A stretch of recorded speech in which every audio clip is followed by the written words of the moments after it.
The freezing coastal rain hammered against my metal suitcase, the sound echoing sharply over the roaring ocean waves crashing below. I stood there shivering in the bitter coastal storm. The icy saltwater spray soaked right through my thin jacket. But the true freezing cold was coming from the other side of the reinforced mahogany door.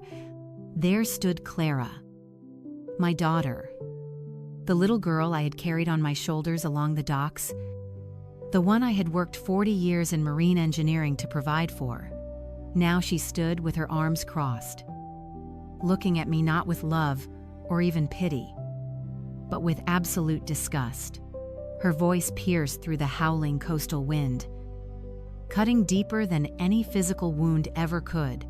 She looked me dead in the eye and delivered the words that would shatter my entire world. "This estate is mine now. You are just a useless old man dirtying my imported hardwood floors. Go rot in your dead wife's toxic boatyard." I wiped the rain from my eyes, trying desperately to see if this was some kind of sick nightmare. But the cold ass sticks pressed. Hard reality was staring right back at me. The $10 million cliffside estate behind her, the very home my life savings had helped build, was now her fortress against me. The designer sconces glowed warmly inside, casting a mocking light on my soaked, shaking hands. How did it come to this? How does a father go from being the hero of the story to a piece of trash thrown out in a midnight storm? I could see the expensive rugs she was so worried about me dirtying. A living room I helped design. My heart pounded against my ribs. Just 3 days ago, we buried my wife, Eleanor. My soul was already bleeding from losing the woman I loved for 40 years. And now my own flesh and blood was tearing the rest of my heart to pieces. If you are watching this right now, take a deep breath, because what I am about to tell you is something I never imagined would happen in my own family. If you have ever sacrificed everything for your children, working endless shifts, destroying your own body just to give them a better life, only to be met with utter contempt and betrayal, then I need you to hit the like button right now. Please leave a comment and tell me which state or country you are watching from. It brings a little warmth to this old man's heart to know that I am not alone in this dark world, and to see where my story is reaching. You might think you know the people you raised. You might think your unconditional love will buy their loyalty when you grow old and weak. But trust me, what I found later that night at that so-called toxic boatyard will give you absolute chills. So make sure you subscribe to the channel and stay with me until the very end, because this story is going to leave your jaw on the floor. Before I could even process Clara's cruel words, a shadow moved behind her in the grand foyer. It was Marcus, my son-in-law. He stepped up to the doorway, adjusting the cuffs of his expensive tailored shirt with a smug, arrogant smirk plastered across his handsome face. He did not look at me like a grieving father-in-law. He looked at me like a nuisance, like a stray dog that had wandered onto his immaculate property. He reached into his pocket and pulled out a heavy ring of rusted, jagged keys. With a flick of his wrist, he tossed them out into the rain. They hit the wet stone driveway and skittered down the steps, stopping right next to my soaked boots. Those belonged to the old docks. He sneered, his voice dripping with condescension. "You are going to need them." Then he shoved the heavy wooden door open just a few inches, just enough to thrust a damp folded piece of paper and a sleek silver pen into my face. "What is this?" I asked, my voice trembling from the cold and the sheer shock of the betrayal. "Do not make this harder than it has to be, William," he sighed, rolling his eyes as if I were a stubborn toddler. "It is just a standard liability waiver. Sign this to get your name off the maritime insurance and the property taxes. Let us save us both the headache of dealing with the lawyers. You are in no condition to manage this massive estate anyway." My mind was a thick fog. The grief of losing Eleanor just 72 hours ago had left me utterly numb. I had not slept, I had barely eaten. Every bone in my 76-year-old body ached with a sorrow so deep, it felt like I was drowning. I looked at the paper, but the rain and my own tears blurred the ink. I could not read the fine print. I just wanted to get out of the freezing storm. I wanted to wake up from this nightmare. I trusted my family. Why would I not? After all, Clara was my only child, the center of my universe since the day she was born. I gave her everything she ever asked for, paying for her elite education, her luxurious wedding, and the very ground she was standing on. So with shaking frozen fingers, I took the pen and I signed my name on the dotted line. Marcus snatched the paper back so fast he almost tore it. His smirk widened into a triumphant grin. "Have a nice retirement, William," he whispered, and with a heavy, sickening thud, the reinforced door slammed shut. The deadbolt clicked, locking me out of my own life.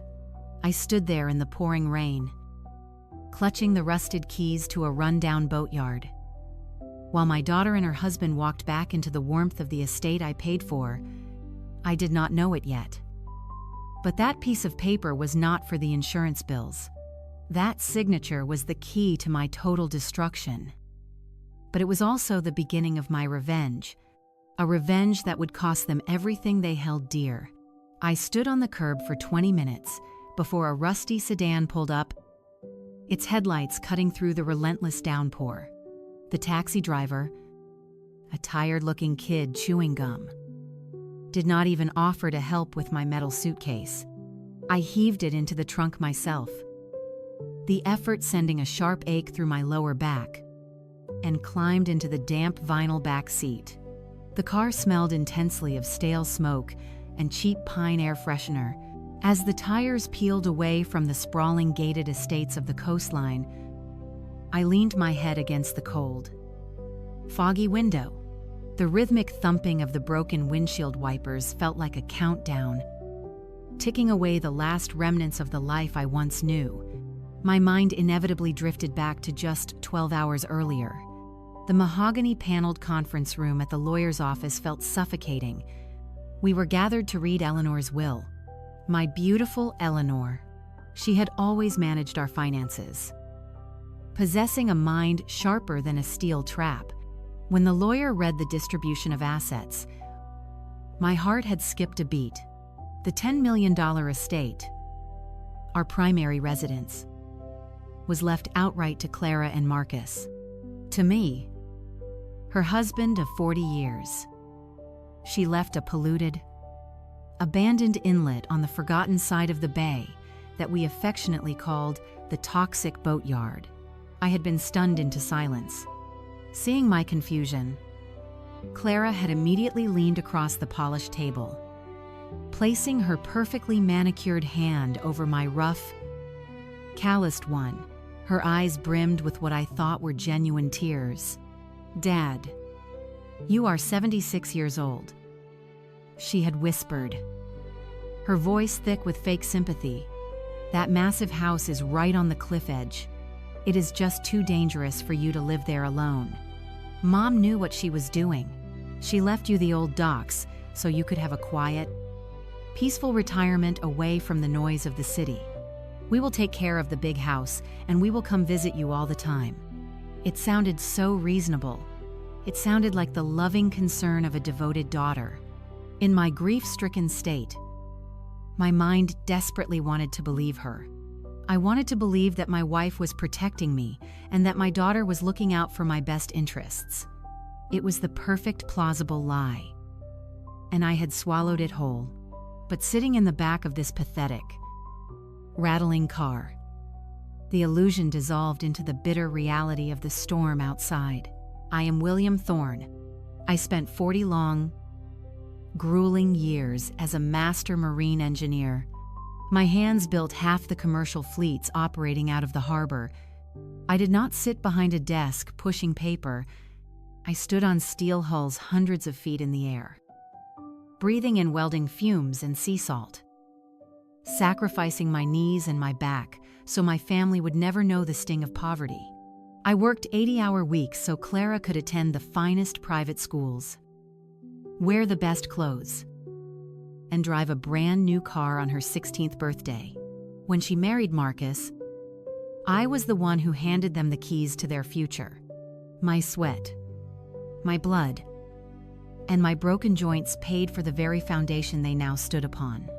And this was my reward, tossed out into the freezing rain like a piece of rotting driftwood, humiliated by the very people whose lives I financed. The sheer disrespect burned in my chest. A hot, suffocating fire that threatened to consume whatever was left of my broken heart. A man builds his whole life to be a provider, a protector, a pillar for his family to lean on when the world gets tough. To have that stripped away, to be looked at with absolute disgust by your own child, is a pain that defies human language. It is a fundamental betrayal of the natural order. They did not just take my home tonight. They took my dignity. They reduced a proud, hard-working man to a shivering beggar holding a ring of rusted keys.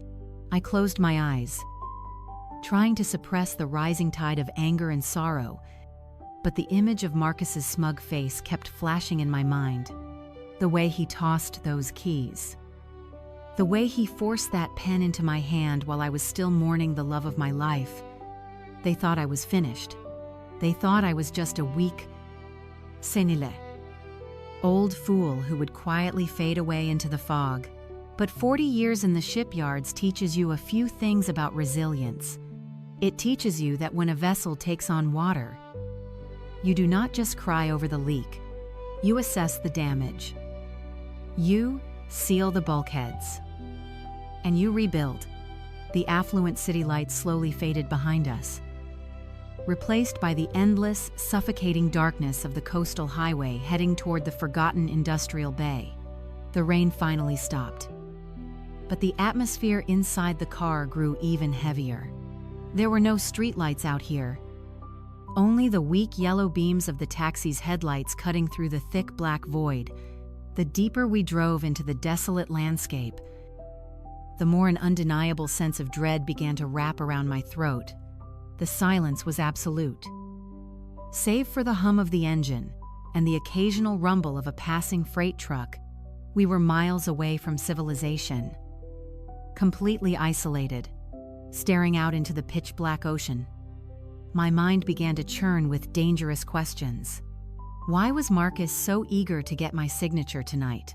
Why the sudden brutal eviction? My wife was a brilliant cybersecurity auditor for corporate logistics. She never did anything without a meticulously calculated reason. Leaving me a worthless piece of swampy coastline while giving them a $10 million asset made absolutely no sense. Unless I was missing a crucial piece of the puzzle. My chest tightened. Something was terribly wrong. And the very first major terrifying realization of the long night was about to hit me. The rusted sedan began to sputter slightly as we navigated a particularly desolate stretch of the highway. Up ahead, a flickering neon sign broke the heavy darkness, casting a sickly green glow over the wet asphalt. The driver muttered something under his breath and pulled into the glowing oasis. It was an isolated, run-down coastal diner and gas station, the kind that looked like it had been forgotten by time. Fog swirled around the cracked concrete pumps, and the fluorescent lights inside the small convenience store buzzed with an irritating mechanical hum. The driver put the car in park and announced he needed to fill the tank, leaving me alone in the suffocating silence of the back seat. My head was throbbing with a relentless sharp pain, a cruel mix of exhaustion, grief, and the sheer shock of the night's events. Every joint in my body ached. A harsh reminder of my age and the toll 40 years of hard labor had taken on my bones. I needed water. I desperately needed some strong painkillers if I was going to survive the rest of this miserable journey. I pushed the heavy car door open and stepped out into the biting sea wind. The chill cut right through my damp clothes. I walked slowly toward the glass doors of the station, the bell chiming a hollow, lonely sound as I entered. The store was empty, save for a bored-looking cashier with tired eyes staring blankly at a small television mounted in the corner. Rows of brightly colored snacks and dusty shelves seemed to mock the absolute despair churning in my stomach. I made my way to the back cooler, grabbed a plastic bottle of water, and picked up a small packet of over-the-counter painkillers from the front display counter. I placed the items on the scratched counter. The cashier rang them up without making eye contact, mumbling the total price. I reached into my coat pocket and pulled out my wallet. It was a worn leather bifold, a beautiful gift from Eleanor many years ago. Seeing it brought a fresh wave of agony to my chest, but I pushed the emotion down. I pulled out my primary credit card, a premium tier account I had maintained in perfect financial standing for over 2 decades. I slid the plastic through the card reader. The machine processed for a moment, the small screen flashing a bright, piercing message. Declined. I frowned, a sudden seed of confusion planting itself in my tired mind. I politely asked the cashier to try it again, assuming it was a simple reading error or a glitch in the outdated machine. He sighed, took the card from my hand, and wiped the magnetic strip on his shirt before swiping it a second time. The machine beeped a harsh, flat tone. Declined. A cold sensation began to spread from the center of my chest, completely independent of the freezing ocean air outside. I reached back into my wallet, my fingers suddenly feeling clumsy and numb. I pulled out my secondary card, an emergency backup I kept specifically for unexpected situations. I handed it to the cashier, forcing a strained, apologetic smile. He swiped the backup card. The machine beeped that exact same sickening tone. Declined. The cashier looked up at me for the first time, his expression shifting from boredom to mild suspicion. He handed the card back, shaking his head slowly. I felt the blood drain entirely from my face. My breath caught in my throat. Panic, sharp and metallic, began to rise in my throat. I had one final card, a debit card directly linked to my massive retirement savings account, the account where I had deposited every bonus, every overtime check, every hard-earned dollar from 40 years of building ships. I fumbled to retrieve it, my hands visibly shaking now. I inserted the chip into the reader. The screen flashed instantly. Account locked. Contact your banking institution. The neon lights overhead seemed to dim, and the humming noise of the refrigerators grew into a deafening roar in my ears.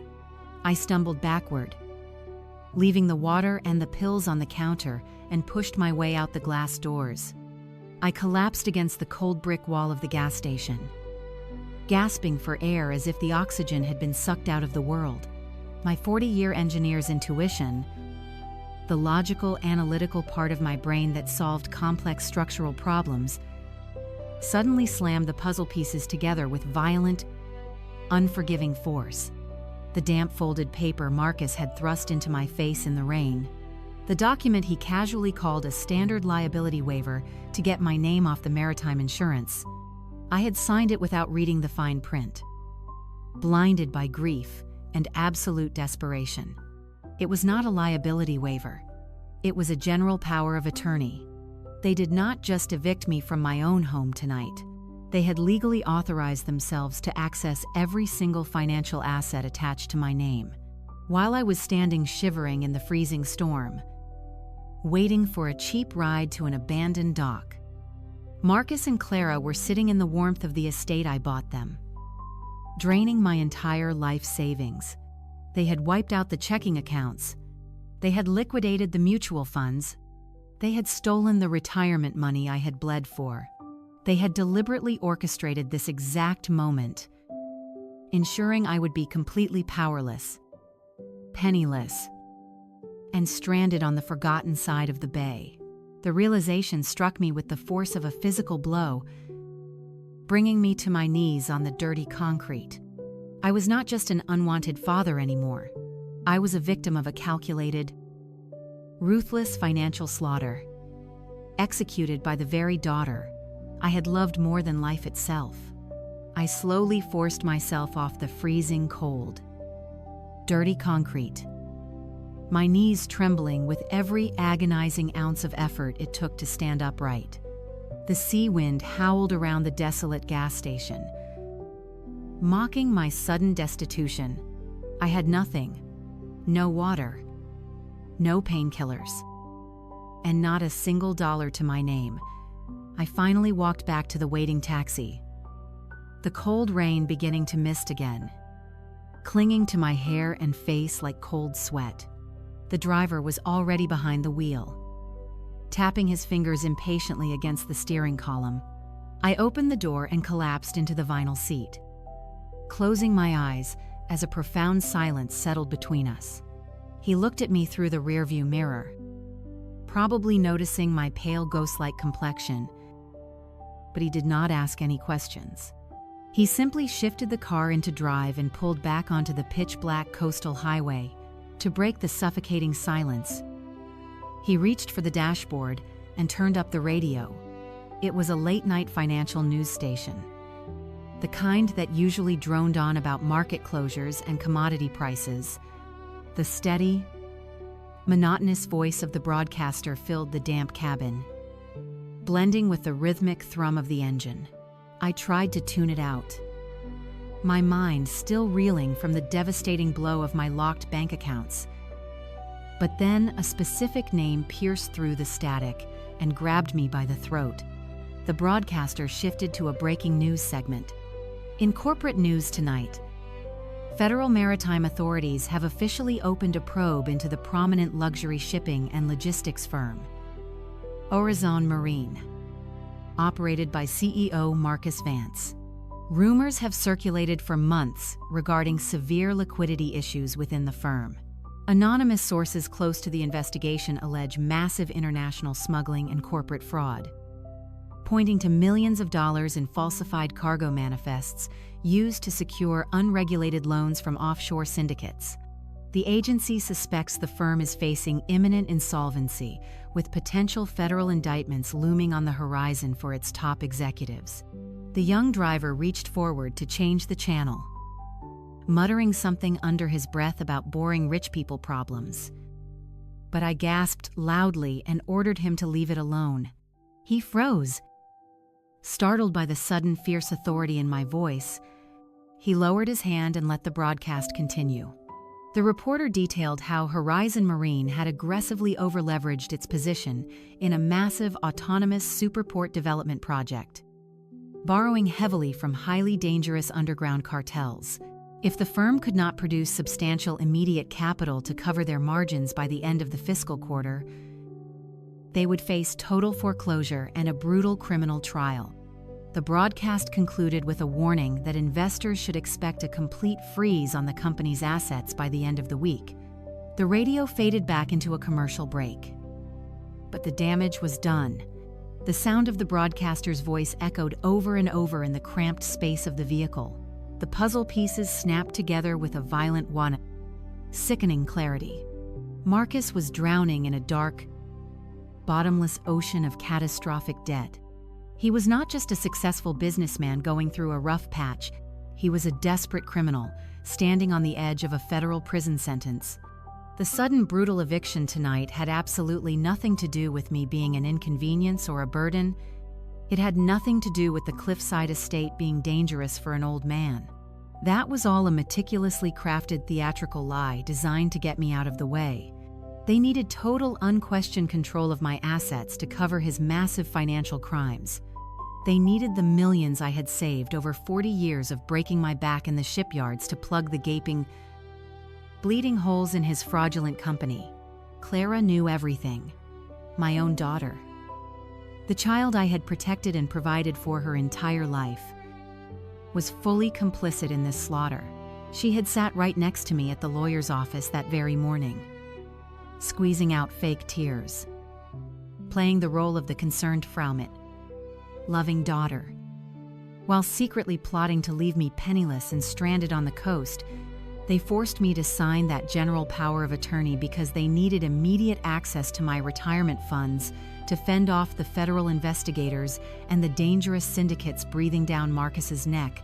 They threw me out into the rain like a stray dog so they could steal my life's work without me asking any questions. The sheer magnitude of their betrayal was staggering. It was not just greed. It was absolute sociopathic malice. They were willing to sacrifice my survival, my health, and my dignity to save their own miserable, corrupt skins. As the taxi continued its lonely trek deeper into the barren coastal landscape, the crushing weight of despair that had been suffocating me slowly began to transform. The sorrow and the heartbreak of losing my daughter to such vile corruption burned away, leaving behind something entirely different. A cold, hardened, unbreakable fury. I was William Thorne. I had spent my entire life building vessels that could withstand hurricanes and the test of time. I knew how to bear weight. I knew how to endure pressure.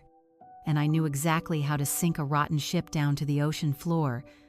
They thought they had outsmarted a grieving ray did. Senile old fool. They thought they had safely discarded me in a wasteland where no one could hear me scream. But they had made a fatal miscalculation. They had taken my money. But they had not taken my mind. And as the dark silhouette of the dilapidated boatyard finally appeared in the distance, I made a silent, sacred vow to my late wife. I would find whatever Eleanor had left for me in this barren place, and I would return to the city.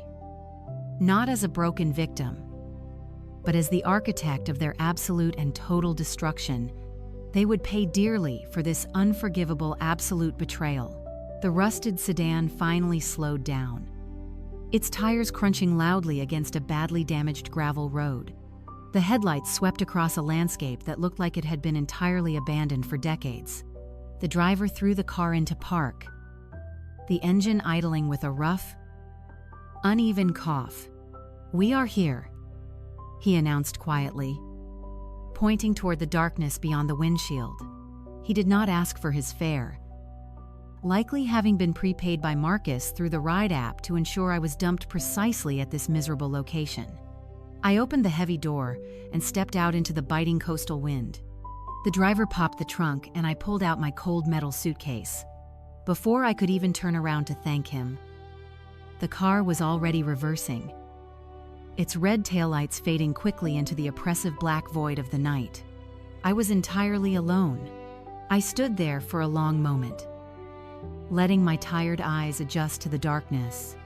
The moon finally broke through the heavy rain clouds, casting a pale, ghostly light over the property.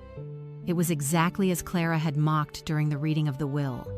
The place was an absolute ruin. Thick layers of toxic algae and rotting kelp choked the entire shoreline, the foul smell scratching against my throat as I forced my way up the long-forgotten pier. The perimeter fence was nothing but a series of rusting chain links leaning at impossible angles, sagging heavily into the mud. The smell of the place was overwhelming. It was a thick, suffocating stench of stagnant water, rust, and total abandonment. My boots sank into the muddy ground with every step, making the short walk to the main structure feel like a grueling marathon. Looming ahead of me was the massive old dry dock and boathouse. It looked like a stiff ocean gale could knock it over at any second. The corrugated metal siding was heavily warped and stripped of whatever paint it once possessed, leaving the old steel gray and oxidizing. The roof sagged deeply in the middle, looking like the spine of a starved leviathan. This was the magnificent inheritance my late wife had supposedly left for me to enjoy my peaceful retirement. A literal toxic dump on the edge of a forgotten bay. I dragged my heavy suitcase onto the small, unsteady wooden platform, the floorboards groaning loudly in protest under my weight. I leaned against the damp metal wall, my chest heaving as exhaustion threatened to pull me under. My entire body ached from the freezing cold, the lingering dampness, and the crushing betrayal of the last few hours. Clara's cruel words echoed in the empty space around me. She had looked so disgusted by my presence, so eager to banish me to this decaying hellhole. They thought this isolated place would finally break me. They thought a penniless old man would just curl up in the dirt and wait for the end. But the bitter wind blowing through the broken window frames only fueled the angry fire that had ignited in my chest during that car ride. I was not going to die out here. I was going to survive. I took a deep breath of the damp, salty air and decided I needed to understand exactly what I was dealing with before the morning sun came up. I left my suitcase on the creaking dock and began to carefully walk the perimeter of the decaying boathouse. As a man who spent 40 years engineering massive marine structures, I have a deeply ingrained habit of inspecting structural foundations. I walked slowly around the exterior, running my calloused hands along the rusting metal, feeling the deep ridges of decay. The back of the dock was even worse than the front, shrouded in the deep shadows of several massive, rusted loading cranes that surrounded the property line. I navigated carefully through the dense, wet brush, trying to avoid stepping in the deeper mud puddles. I reached the far corner of the structure and stopped to catch my breath. Leaning against the thick steel base of the largest crane, as I stood there staring out into the pitch-black water, something unexpected caught my attention. It was a tiny, almost imperceptible gleam of light. It was not a reflection from the moon. It was a faint, steady red glow hidden perfectly within the hollowed-out section of an old navigational buoy, suspended just above the waterline. I narrowed my eyes, my heart suddenly beating a little faster. I stepped back. Squinting through the darkness, the red light shifted slightly, tracking my movement with a quiet mechanical whir that was barely audible over the crashing waves. I felt a sudden sharp chill run down my spine. That was not a piece of trash caught in the netting. That was a lens. I moved closer, using my height to peer into the dark hollow of the buoy. My breath caught in my throat. Tucked securely inside the rusted metal, shielded from the rain and the elements, was a state-of-the-art military-grade thermal security camera. It was hardwired directly into the dock's subterranean grid, its cables concealed beneath the thick barnacles. This was not the kind of equipment you buy at a local hardware store to keep teenagers off your dock. This was high-level, extremely expensive surveillance technology designed to be invisible to the naked eye. My engineering mind raced, calculating the implications. A sudden wave of adrenaline washed away my exhaustion. The puzzle shifted again. Why would anyone install a $10,000 security system to monitor a rotting metal boathouse surrounded by toxic sludge? You do not put a bank vault door on a garbage dumpster. Unless the garbage is just an illusion. Unless this decaying, rust-smelling nightmare was deliberately designed to look like worthless garbage to keep people away. Eleanor had not left me a worthless piece of coastline. My brilliant wife was hiding something incredibly valuable right under this water. I stepped away from the buoy, my mind racing with 100 different theories. I navigated back through the dense, vite faux. Returning to the front of the dilapidated boathouse, the wind was picking up again, whipping the freezing spray against my legs. But I hardly felt the cold anymore. The adrenaline coursing through my veins had awakened every nerve ending in my body.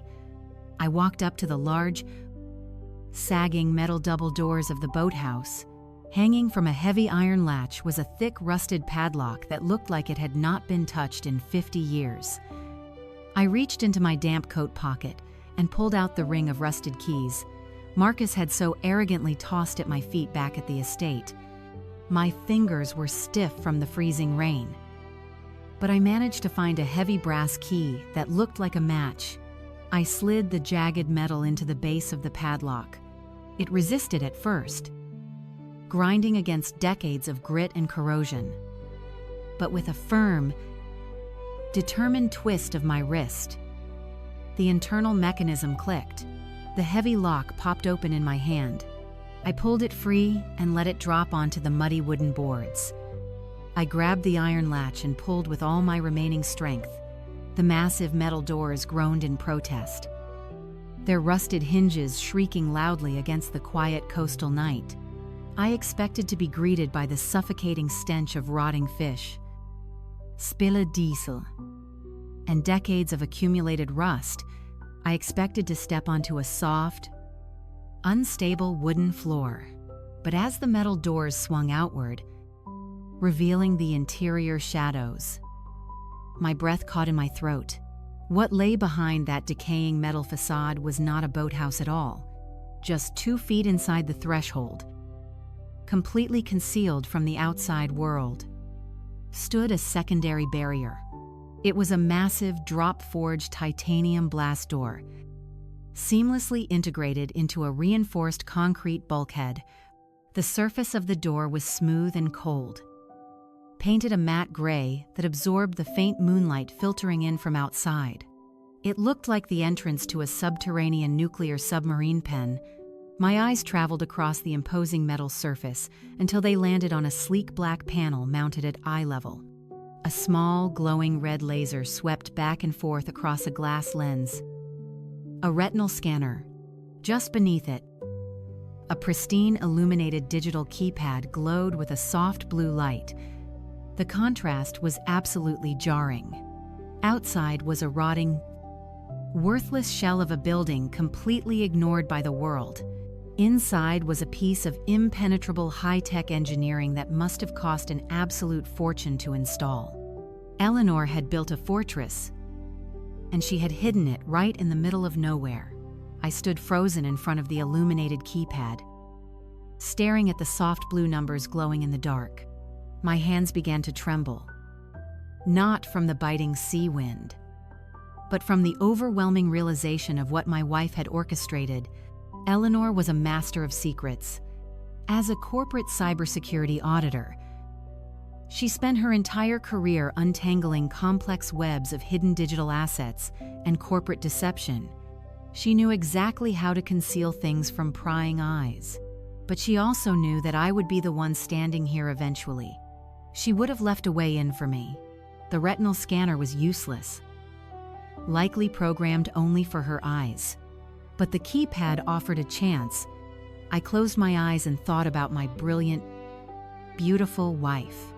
What sequence of numbers would she trust to guard her greatest secret? It had to be something deeply personal, something etched into the very core of our shared life. And then it hit me with a wave of profound, agonizing irony. Eleanor was meticulous with her professional security, but in her personal life, she always used the exact same sequence for her most private safes and accounts. It was the date that had brought us the most joy. The day our family was made whole. It was Clara's birthday. The very daughter who had just thrown me out into the street, stripped me of my dignity, and stolen my life savings. Her birth date was the key to this impenetrable vault. My fingers shook violently as I raised my hand toward the glowing panel. I took a deep, ragged breath, fighting back the tears that threatened to blur my vision. Slowly, deliberately, I punched in the 6 digits. Month, day, year. The soft electronic tone of the keypad registered each press. When I hit the final number, the blue light flashed green. A heavy, resonant mechanical clank echoed from deep within the titanium frame, vibrating through the metal floorboards beneath my boots. Then came the unmistakable sound of pressurized air releasing. A sharp hydraulic hiss broke the silence of the coastal night. The massive, drop-forged titanium door shuddered slightly, disengaging its heavy internal locking bolts, smoothly and with almost terrifying silence for its immense size. The door began to glide open on a hidden motorized track. A rush of pristine, climate-controlled air washed over my face, completely devoid of the salt and decay that plagued the exterior. As the metal barrier retreated into the wall, a breathtaking sight revealed itself. It was not a dark, rusty dock, It was a brilliantly lit, state-of-the-art subterranean marine bunker. Sleek industrial LED strip lights embedded in the ceiling flickered to life in a cascading sequence, illuminating a spotless reinforced concrete ramp that descended deep underwater. The light poured out into the dark, dilapidated boathouse, casting a surreal futuristic glow across the rusting metal. I stood at the threshold, the rusted keys still clutched tightly in my hand. Whatever Eleanor had buried down there, it was meant to change everything.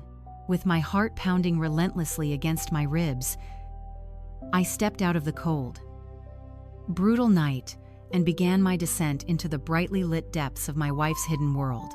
I gripped the smooth metal handrail, letting the heavy titanium door slide silently shut behind me, sealing away the raging storm, the cold wind, and the rotting facade of the dock. As I walked slowly down the long, illuminated concrete ramp, the air changed completely. The heavy stench of dead fish and wet decay vanished, replaced by the crisp chill of a commercial-grade climate control system. I could hear the steady hum of powerful industrial air purifiers working in the background, maintaining a perfect atmospheric balance. My heavy work boots echoed against the walls, each step taking me further away from the nightmare above and deeper into a reality I could scarcely comprehend. I reached the bottom of the long ramp and stepped onto a vast expanse of polished, light gray epoxy flooring, built around a pristine indoor deepwater pool. The space was enormous, easily the size of a naval hangar, with pristine white walls reflecting the brilliant LED lighting overhead. There was absolutely no toxic sludge scattered anywhere on the ground. There were no rusting chains, no forgotten tools, and absolutely no trace of pollution or dirt. The entire subterranean chamber was surgically clean, smelling faintly of varnished mahogany, polished brass, and expensive marine wax. I stood frozen at the base of the ramp, my eyes widening as they adjusted to the sheer magnitude of what was in front of me. Floating immaculately under custom-angled spotlights, moored to pristine floating docks, were four of the most perfectly restored vintage maritime masterpieces I had ever seen. This was the ultimate payoff. This was the treasure Eleanor had buried under the bay. To my left floated a pristine, deep mahogany Riva Aquarima, its twin V8 engines resting silently beneath a flawless sun deck. The chrome fittings gleamed under the lights, looking as though the legendary speedboat had just rolled out of the Italian shipyard in the 1960s. Right next to it, moored with absolute precision, were two stunning vintage racing yachts, their hulls painted in a flawless navy blue finish, exuding an aura of timeless, sophisticated power. Their varnished decks and elegant curves caught the overhead lights, reflecting a level of craftsmanship that demanded absolute reverence. And finally, resting proudly on the right side of the vault in a dry dock cradle, was an ultra-rare 1930s hackercraft runabout. The woodwork was so deep and flawless, it looked like liquid glass. As an engineer, a man who had spent his life appreciating the mechanics of marine vessels, I knew exactly what I was looking at. These were not just boats. They were masterworks of nautical history. They were incredibly rare investments that appreciated in value every single year. My mind quickly began to calculate the staggering wealth sitting quietly in this underground bunker. The Riva alone was a masterpiece. But combined with the two racing yachts and that vintage hackercraft, the total value of this collection was easily worth $20 million. Maybe even more, at a private maritime auction. The sheer shock of it all took my breath away. Clara and Marcus had thrown me out into the rain, thinking they had left me destitute, holding the keys to a worthless pile of rusting steel. They had no idea that beneath their feet, guarded by a rusted padlock and a floating buoy, lay an absolute fortune. I walked slowly toward the center of the room, my trembling fingers lightly brushing the cold, polished chrome cleat of the Riva Aquarama. The polished metal was absolutely flawless. As I stared at my own reflection in the deep mahogany finish, a profound warmth began to spread through my chest, chasing away the bitter cold of the storm. I remembered my late wife, Eleanor. She was a brilliant woman who possessed an intellect that could dismantle any financial puzzle. As a senior corporate auditor, she spent decades tearing apart international shipping ledgers, tracking phantom transactions, and exposing hidden wealth for high-profile clients.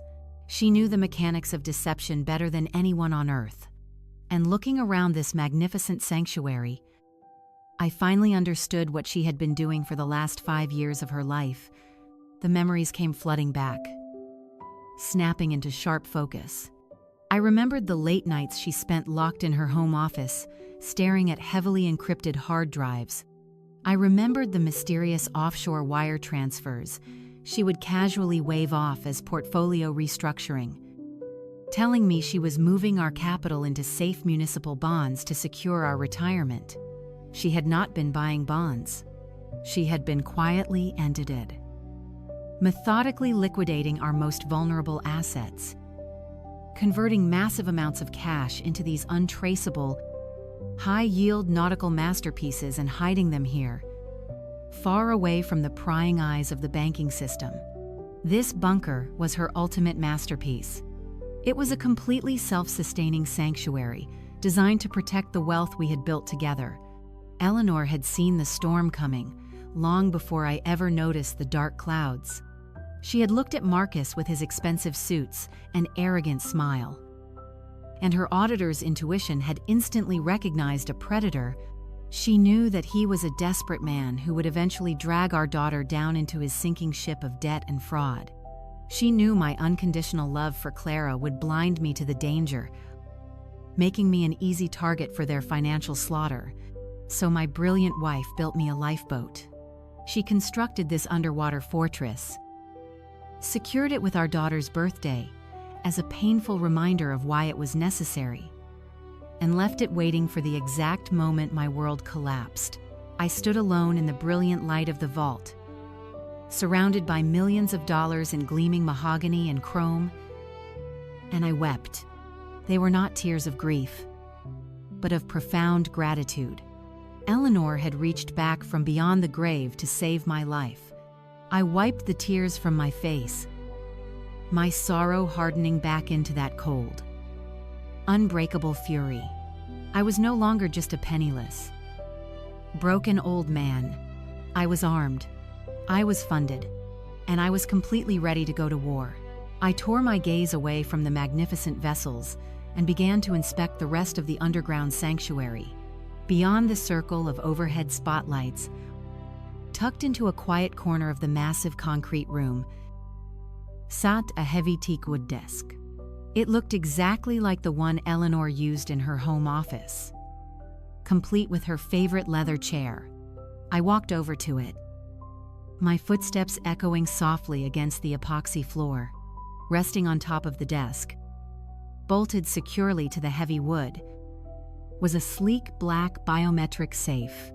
It was a formidable piece of security equipment, devoid of any visible keyholes or traditional dials. A small glass square waited for a fingerprint. I stared at it for a moment, a sudden wave of panic threatening to break my focus. Eleanor was gone. I did not have her fingerprints, but then I remembered the brilliant, meticulous nature of my wife. She never built a door without leaving me a key. I tentatively pressed my right thumb against the cool glass of the scanner. A thin blue laser swept across my skin. For a second, nothing happened. Then a soft chime broke the silence, and the heavy steel door of the safe sprang open.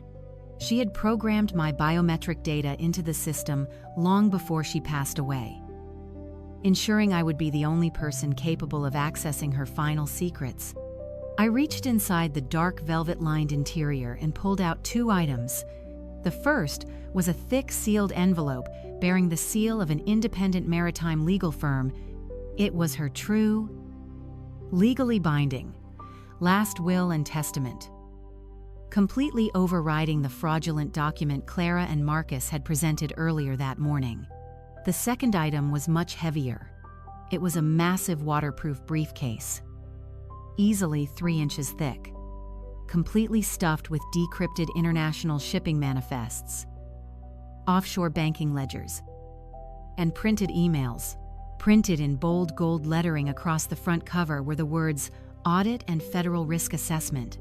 I carried the heavy briefcase and the envelope over to the desk.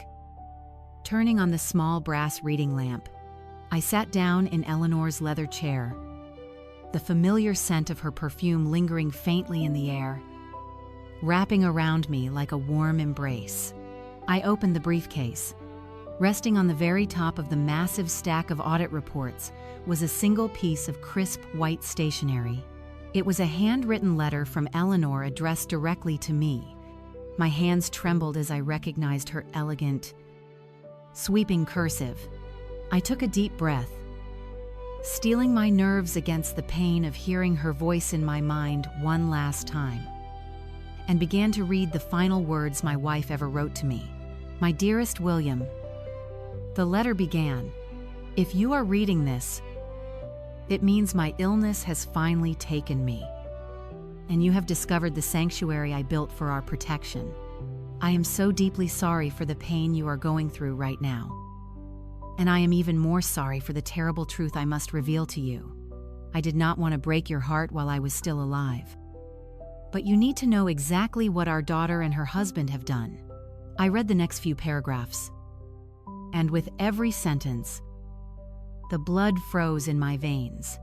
Eleanor explained that Marcus's luxury logistics firm had not just failed due to market conditions, he had become utterly addicted to massive international smuggling operations, running up millions of dollars in catastrophic debts to a ruthless underground syndicate to keep these violent creditors from destroying his life.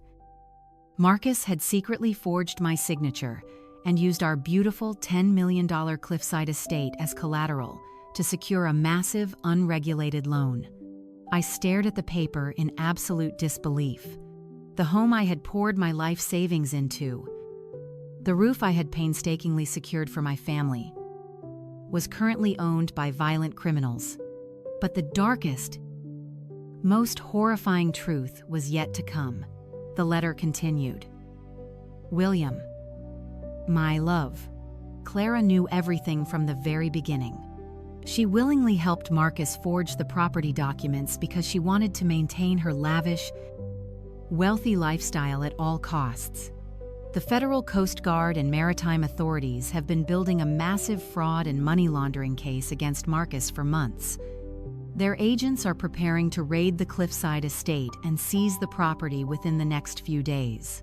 Clara and Marcus knew the collapse was imminent, and they concocted a vile, unforgivable plan. They needed a scapegoat. They needed someone to take the absolute fall for the forged documents and the missing millions. They planned to throw you out of the house under the guise of an eviction, force you to sign a power of attorney, and then frame you as the mastermind behind the fraudulent loans. They want the authorities to believe that your supposed dementia caused you to make reckless financial decisions, leaving you to face the federal indictments and the fury of the Shadow Syndicate alone, while they escape with whatever funds they can steal from your retirement accounts." I dropped the letter onto the desk, my chest heaving as if all the oxygen had been instantly sucked from the room. My own daughter did not just want to steal my money. She wanted to send me to a federal penitentiary to rot for the rest of my natural life. Or worse, leave me at the deadly mercy of dangerous underground criminals. They had orchestrated a flawless slaughter of my entire existence. I looked back down at the massive briefcase of forensic evidence. Eleanor had spent her final days gathering every single shred of proof I would need to clear my name. The sorrow in my heart shattered instantly, replaced by an unstoppable avalanche of pure cold wrath. I gathered the documents, my mind calculating the necessary counterattack. I was going to make sure they suffered for what they did to me. I was going to make them burn. I wiped the cold sweat from my forehead and turned my attention back to the massive waterproof briefcase. My hands moved with a new mechanical precision. The initial shock had entirely faded, leaving behind a sharp, calculating focus. I flipped past the endless pages of forged maritime loans, offshore wire transfers, and damning email transcripts. I needed to understand every single piece of ammunition my late wife had left for me. Near the very back of the briefcase, behind a thick plastic divider labeled Coastal Assets, I noticed a stark shift in the type of documents. There were no more bank statements or legal contracts. Instead, the heavy pages were filled with complex bathymetric surveys, oceanic impact studies, and municipal dredging reports. I carefully pulled out a large, heavily creased piece of parchment folded several times over. I pushed the reading lamp to the side and spread the document flat across the smooth teakwood desk. It was a detailed nautical chart of the Bay region, specifically focusing on the desolate stretch of coastline surrounding this very property. My eyes traced the intricate depth contour lines and navigational markers. Someone had drawn heavy red circles around the exact coordinates of the rundown dock. But it was not the surface-level data that captured my attention. Below the depth lines, shaded in a deep, vibrant blue, was an enormous subterranean trench. I leaned in closer. Reading the technical legend printed in the bottom corner, it was a natural deep-water navigational channel. A massive, naturally occurring oceanic trench hidden hundreds of feet beneath the polluted brown, shallow harbor floor. I quickly grabbed the attached environmental reports and began scanning the dense technical paragraphs. The pieces of the puzzle shifted again, forming a picture so clear and so devastating it almost made me laugh out loud in the empty, silent vault. Marcus was currently under investigation by the federal government because his maritime logistics firm was hemorrhaging money. To save himself, he had been desperately pitching a revolutionary billion-dollar autonomous superport to a consortium of wealthy global shipping magnates. He promised them a futuristic maritime hub, complete with automated cranes, massive container yards, and endless docking capabilities. But you cannot build a superport in the middle of a shallow bay without a massive, sustainable deep-water access route for the megaships. According to the nautical surveys Eleanor had acquired, the city's commercial dredging zones ended miles away from Marcus's proposed construction site. Extending those channels would cost hundreds of millions of dollars and take a decade of political lobbying. The only viable, immediate deep-water route for his entire billion-dollar dream was the natural trench mapped out right in front of me. And this supposed toxic boatyard? The exact piece of land Clara and Marcus had mockingly discarded and left for me sat directly on top of the sole legal entry point for that entire navigational channel.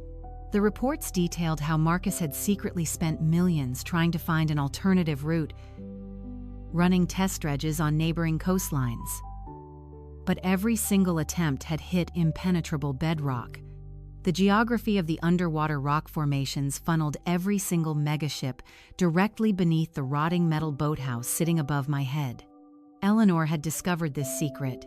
She had realized that the useless plot of coastline she purchased decades ago for pennies had suddenly become the most critical piece of real estate on the entire eastern seaboard. She knew Marcus would eventually discover it, too, and she knew he would do whatever it took to steal it. That was why she left the docks to me in her true will, while simultaneously letting Clara believe it was worthless. The absolute brilliance of my late wife left me utterly speechless. I traced my finger along the blue-shaded area on the map, the reality of my situation washing over me in a wave of triumphant power.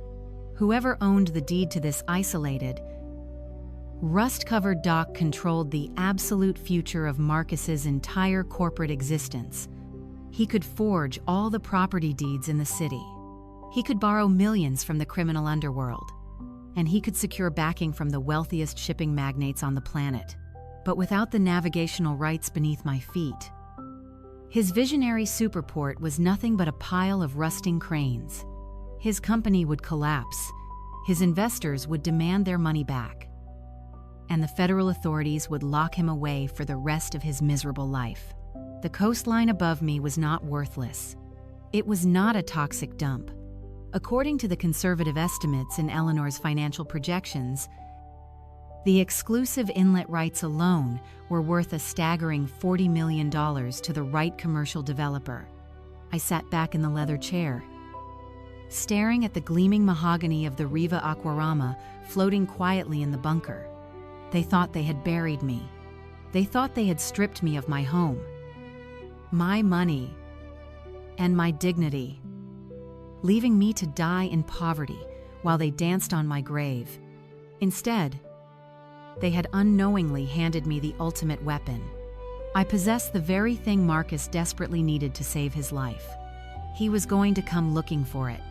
He would soon realize the true value of the land he had mocked, and he would come crawling back to the toxic bay to take it from me. But I would be waiting. I was completely ready to teach them a brutal lesson they would never forget. A lesson written in absolute ruin and total devastation. They wanted a war, and I was going to give them one. I carefully folded the nautical chart and placed it back into the heavy waterproof briefcase. I locked the biometric safe, the soft chime echoing through the subterranean bunker. I stood up, feeling stronger and more alive than I had in years. The storm outside was finally breaking, but a much darker, much more destructive storm was just beginning. And this time, I was the one holding the lightning. The pale light of dawn crept through the cracked window frames of the decaying boathouse, casting long gray shadows across the rusting metal floor. I had spent the entire night down in the subterranean bunker, memorizing every single detail of Eleanor's forensic files and carefully formulating my counterattack. My body was exhausted, but my mind was sharper than it had been in decades. As the sun began to rise over the barren coastal bay, I knew I could not stay underwater. I needed to maintain the illusion of the helpless, discarded old man. I climbed the pristine concrete ramp, engaged the heavy drop-forged titanium door, and watched as it glided silently shut, perfectly sealing the brilliant vault away from the world. I locked the rusted padlock back onto the decaying metal facade just as a low, aggressive rumble echoed across the quiet shoreline. I walked out onto the unsteady wooden platform, shielding my eyes from the morning glare. Tearing up the long, overgrown gravel road were two massive black sport utility vehicles. They moved with a reckless speed, kicking up a thick cloud of dry dirt that settled heavily onto the toxic algae.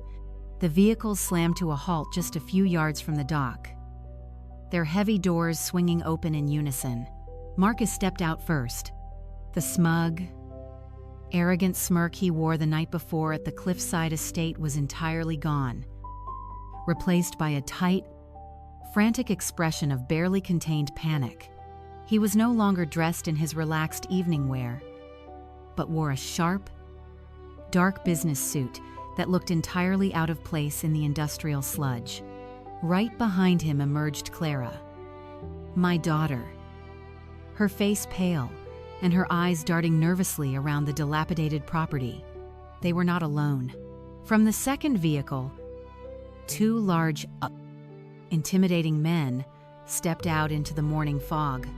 They wore cheap suits and possessed the cold, dead eyes of seasoned fixers. The kind of men shadow syndicates sent to quietly resolve expensive problems. The pieces of the puzzle clicked perfectly into place.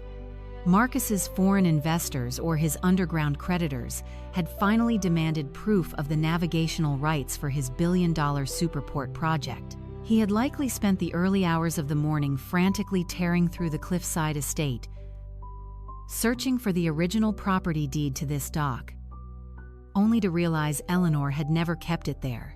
He had suddenly realized that the worthless piece of garbage land he had exiled me to was the only thing standing between him and a federal prison cell.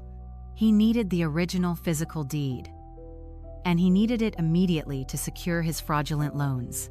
They marched aggressively toward the wooden platform.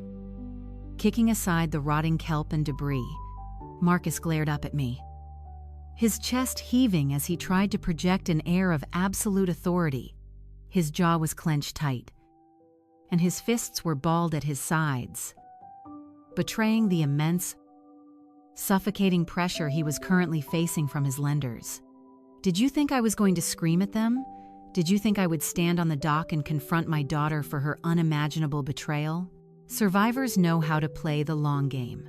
If you are watching this right now and you want to see exactly how a 76-year-old man outsmarts a vicious pack of wolves, go down to the comments and type the words, "Fight back." Let me know that you stand with those who refuse to be broken by the people they trusted the most. Engage with this video because the lesson I am about to teach them is something everyone needs to witness. When you are standing completely unarmed against a desperate, cornered animal, the absolute worst thing you can do is show them your teeth. You do not roar at an enemy when you hold the ultimate advantage hidden beneath their feet. You play their game. You let them believe they are entirely in control right up until the exact moment you drop the floor out from under them. As Marcus and his hired thugs stopped at the base of the wooden steps, I forced my shoulders to slump. I let my hands tremble visibly, dropping the rusted keys onto the muddy floorboards with a pathetic clatter. I widened my eyes, projecting the absolute picture of a terrified and broken old man who had spent a freezing night alone in the dark. Clara stepped forward, pushing past her husband, her face twisted into a mask of cruel determination. She looked at my damp clothes and shivering frame without an ounce of empathy. "We need the original deed to this property right now," she demanded, her voice sharp and uncompromising in the quiet morning air. "Mom kept a lockbox with her important papers, and it is not at the house. Tell us where it is." Ulmain. Her tone was so utterly devoid of love, so completely transactional, that it finally severed the last remaining emotional thread connecting me to her. She was no longer my little girl. She was an adversary. I looked at her, forcing a slight stutter into my voice as I pleaded ignorance. I told her I did not know what she was talking about, that my head was spinning, and that I just wanted to go home. Marcus stepped up beside her, leaning dangerously close, his expensive cologne mixed with the foul stench of the rotting sea life. "You do not have a home anymore, William." "Hey," he said, his eyes wide with a manic, desperate energy.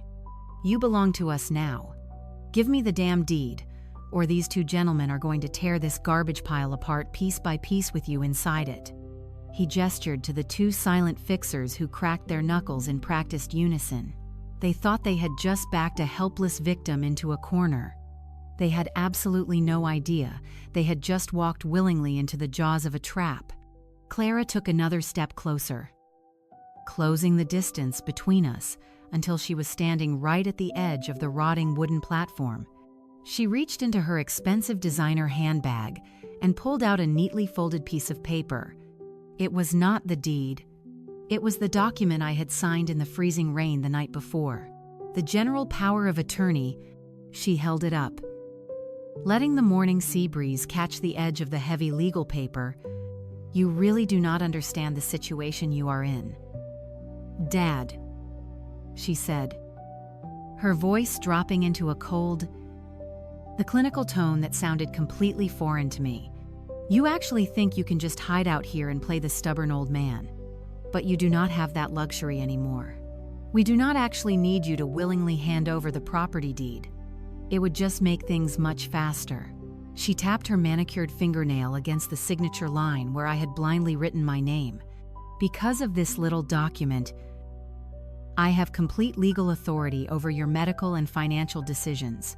If you do not walk into that decaying boathouse right now and bring me the original lockbox with the property deed, Marcus and I are going straight to a judge.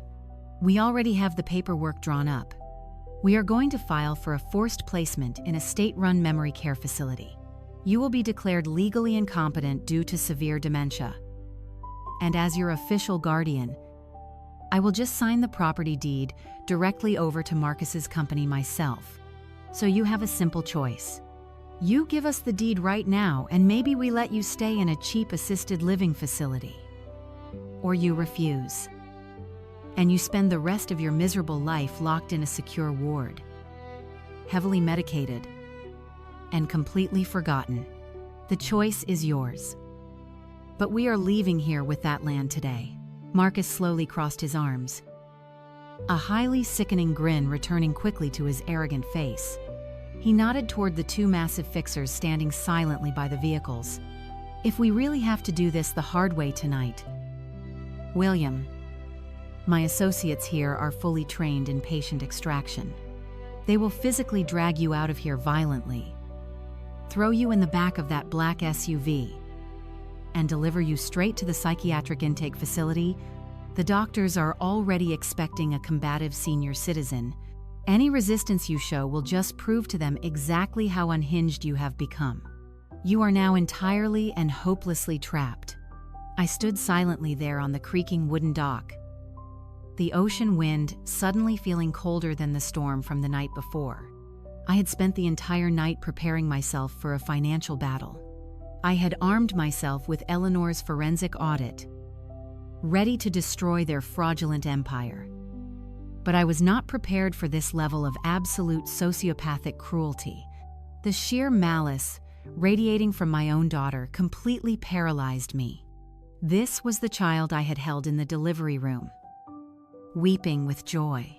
This was the little girl I had taught to rig a sail, the bright teenager whose expensive college tuition I had worked endless overtime to pay, the bride I had proudly walked down the aisle, and now here she was, standing firmly in the toxic sludge, coldly threatening to drug me and lock me in a memory care prison just to steal a single piece of coastal dirt. The absolute betrayal completely transcended just money. It transcended property rights and billion-dollar superports. This was a profound, unnatural violation of the human soul. For a brief, terrifying moment, the carefully constructed mask of the helpless old man I was wearing almost cracked, not out of fear, but out of a crushing, suffocating sorrow. My own breathing instantly became extremely shallow. My chest then tightened so severely I thought my heart might actually stop beating. I looked deeply into Clara's eyes, desperately searching for even a tiny flicker of hesitation, a single shred of guilt or remorse. There was absolutely nothing. Her gaze was as empty and unforgiving as a black hole. She had completely detached herself from my humanity. To her, I was now no longer a living human being with a beating heart. I was just an obstacle standing in the way of her luxury, a problem that needed to be chemically sedated and locked away behind thick steel doors. The psychological conflict reached its absolute peak, vibrating through my aging bones with a devastating intensity. I realized then that if I made a single misstep, if I showed them the furious, calculating marine engineer standing beneath the surface, they would instantly trigger their trap. They would unleash the fixers, drag me away, and bury me in a medical nightmare where my voice would never be heard again. My very life was literally hanging by a thread held in the manicured hands of a monster I had once created and loved so unconditionally. I slowly let my knees drop. It was not entirely an act at first, as their cruelty had physically drained me, but I forced my body to collapse entirely. I hit the rotting wooden floorboards of the dock with a heavy, painful thud. I began to hyperventilate, taking short, ragged gasps of air, clutching my chest as if my heart were actively failing. "Please," I wheezed, letting a steady stream of tears spill over my wrinkled cheeks.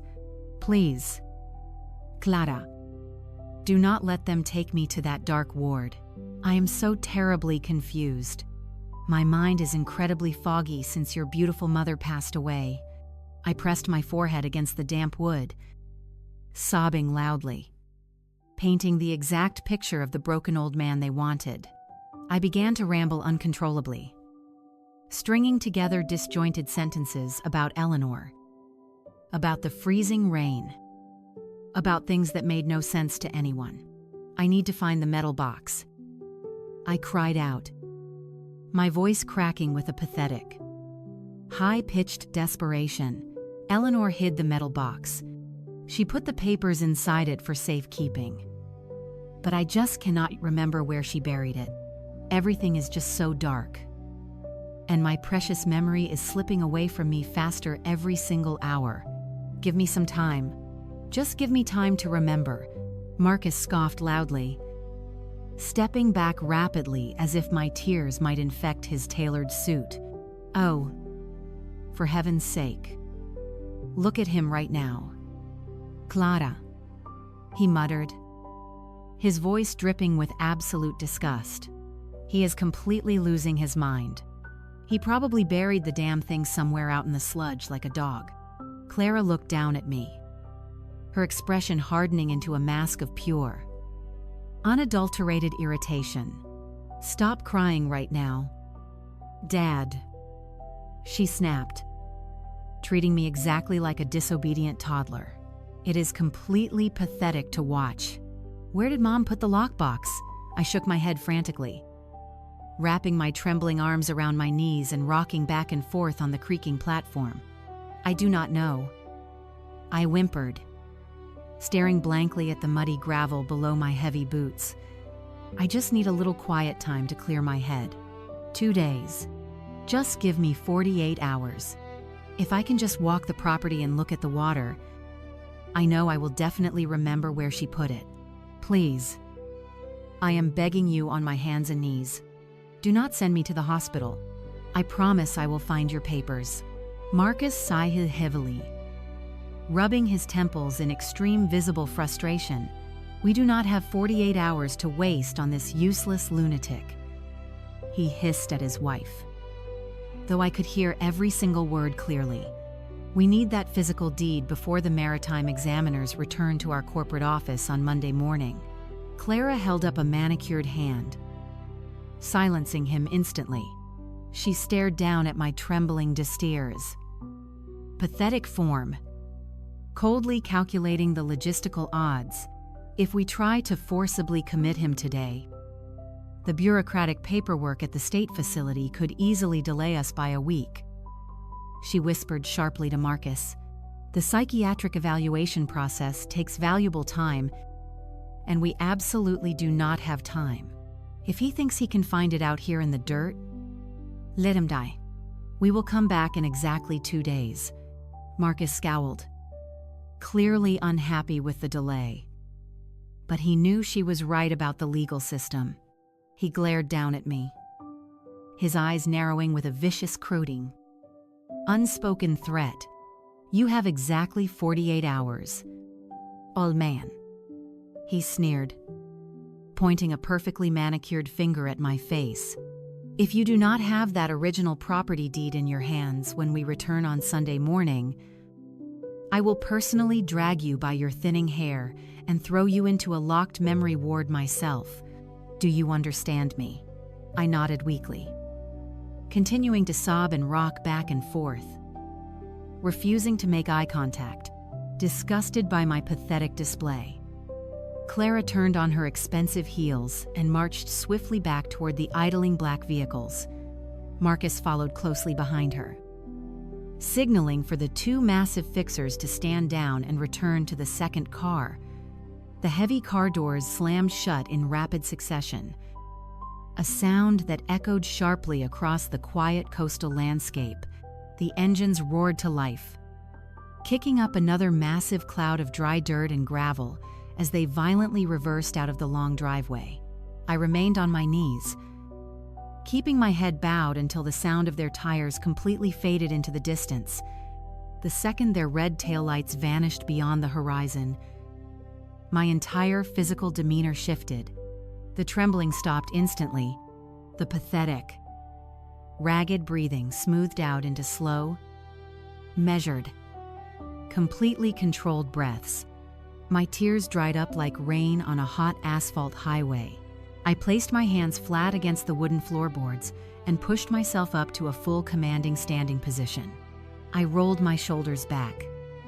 The illusion of the helpless, senile victim evaporating into the morning air. My eyes, previously wide with fake terror, turned absolutely ice cold. They had taken the bait perfectly. They thought they had given me a deadline to surrender, but they had actually given me the exact amount of time I needed to completely destroy them. I reached deep into the inside pocket of my damp coat and pulled out a small prepaid burner phone I had secretly purchased weeks ago. Anticipating that Marcus might try to monitor or cut off my primary communications, I punched in a number I had memorized long ago.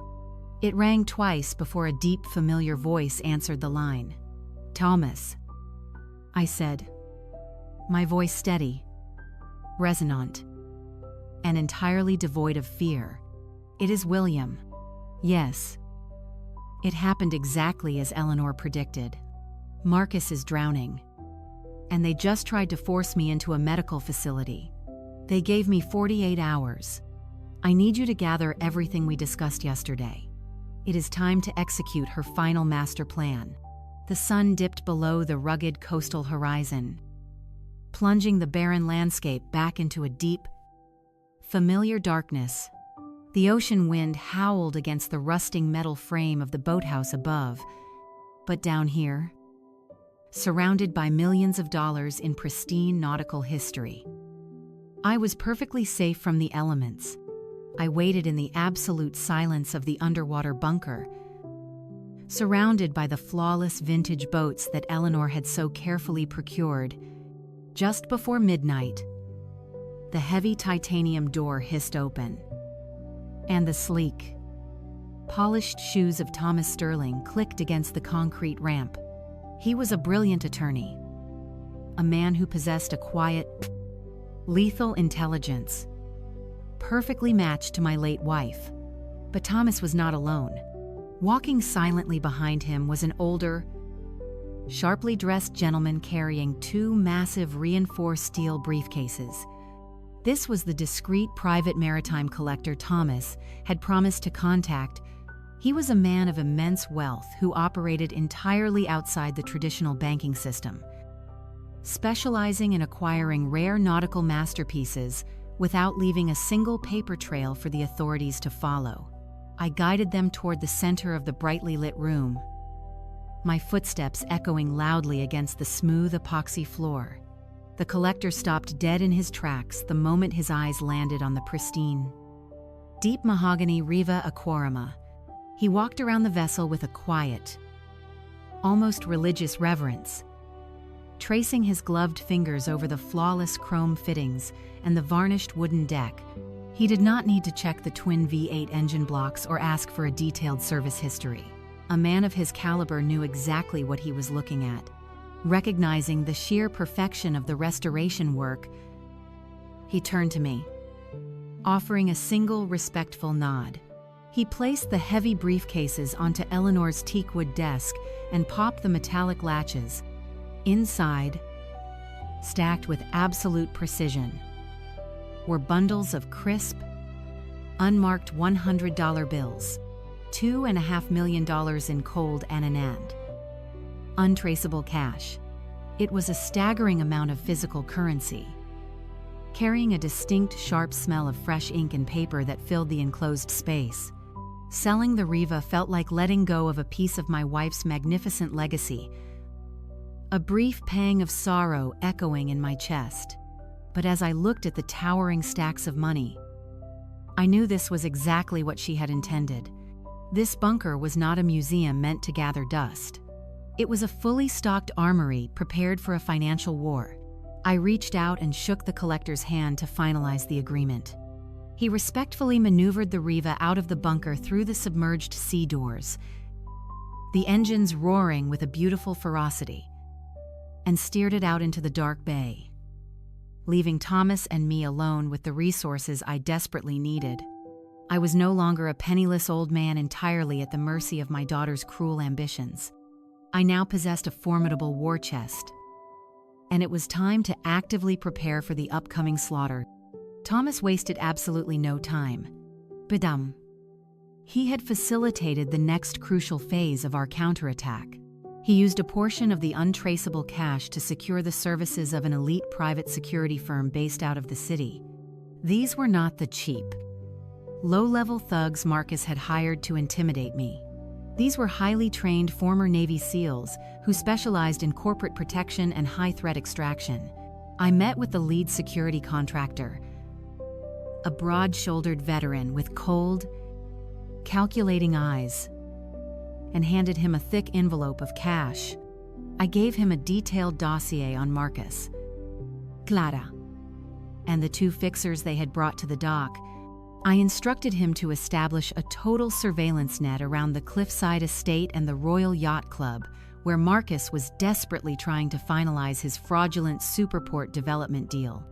I needed to know every single move they made, every phone call they placed, and every breath they took over the next 48 hours. The security team deployed immediately, utilizing encrypted communication channels and state-of-the-art tracking devices, moving with a silent, deadly efficiency that instantly leveled the playing field. For the first time since my beautiful wife passed away, I felt a genuine sense of absolute, unwavering control over my own destiny. But I knew that raw power and legal maneuvering were not quite enough. I needed to send a profound psychological message when I finally stepped back into their world. I could not walk into their glamorous yacht club ballroom wearing the damp, wrinkled clothes of a discarded victim. Thomas arranged for a master tailor to be flown out to our secure location that very afternoon. The tailor brought racks of the finest fabrics in the world, carrying measuring tapes and chalk, taking my precise measurements with practiced speed and unquestioning professionalism. I commissioned a bespoke navy pinstripe Italian tailored suit, choosing a dark wool that exuded cold, uncompromising maritime authority. When I finally put the finished garments on and stood in front of the full-length mirror, the transformation was absolutely breathtaking. The frail, grieving, shivering old man who had begged on his knees in the sludge was completely gone. Staring back at me was a formidable titan of industry, an architect of destruction with ice in his veins. The sharp cut of the suit broadened my shoulders, and the weight of the expensive fabric served as armor for the battle ahead. I slowly adjusted my silk tie and buttoned the jacket, feeling the heavy, cold resolve settle permanently into my bones. Clara and Marcus had completely underestimated the foundation I was built upon. They thought they had buried a helpless sheep, but they had merely awakened a sleeping leviathan. I was no longer the victim of their vicious greed. I was the executioner, and I was coming to collect their absolute ruin with a vengeance they could never possibly anticipate. The coastal highway stretched endlessly into the dark as Thomas drove us away from the hidden underwater bunker. We traveled for over an hour before pulling into the gravel parking lot of an isolated 24-hour diner sitting right on the edge of the county line. The flickering red neon sign buzzed loudly in the cold sea air, casting a harsh light over the empty stretch of road. Inside, the diner was completely deserted, except for a tired waitress wiping down the front counter and two men sitting quietly in a dimly lit corner booth. They were dressed in unremarkable dark suits, nursing black coffee, their posture rigid and intensely observant. These were the senior Coast Guard Investigative Service and FBI agents Thomas had contacted. As we approached the table, they stood up, their eyes quickly scanning my new, sharply tailored navy pinstripe suit. They had probably expected a confused, disheveled old man based on the initial phone call. But the person standing before them commanded absolute respect. I slid into the cracked vinyl booth opposite them, keeping my posture perfectly straight. Thomas sat beside me, placing his briefcase on the floor. Without wasting a single second on pleasantries, I reached into my leather satchel and pulled out the massive waterproof briefcase. The briefcase containing Eleanor's final magnificent masterpiece. I placed it squarely in the center of the scratch table and slowly pushed it across to the lead federal agent. He looked down at the gold lettering, then back up at me, his expression neutral but intensely curious. I told them that inside that briefcase, they would find the absolute destruction of Horizon Marine. I explained that my late wife was a senior cybersecurity auditor and that she had spent her final years meticulously tracking every single illicit transaction Marcus Vance had ever made. I detailed the offshore wire transfers, the unregulated shadow syndicate loans, the massive international smuggling operations, and the forged property deeds used to secure illegal collateral. The lead agent opened the heavy cover and began to flip through the first few pages. His partner leaned in close, his eyes scanning the incredibly detailed shipping manifests, the intercepted email transcripts, and the copies of the forged signatures for several long, agonizing minutes. The only sound in the quiet diner was the steady hum of the ancient refrigerator unit and the crisp turning of heavy paper. The agents did not say a word, but I could see the subtle changes in their expressions, the initial skepticism melting away, replaced by a deep, professional astonishment. Eleanor had not just given them a tip, she had handed them a fully investigated, trial-ready federal case wrapped in a neat bow. Every single missing dollar was perfectly tracked. Every single fraudulent cargo ship was exposed and completely documented. The lead agent finally closed the heavy briefcase. Resting his large hands flat against the cover, he let out a long, slow breath, looking directly into my eyes with a newfound sense of profound gravity. He quietly admitted that they had been trying to build a solid case against Marcus for the past 8 months. But the corporate veils were incredibly thick, and they lacked the definitive smoking gun required to secure a federal indictment. Now, thanks to my extraordinary wife, they held the silver bullet. They had more than enough irrefutable evidence to arrest Marcus for massive wire fraud, corporate smuggling, and international money laundering. I leaned forward across the table, my voice dropping to a low, cold whisper.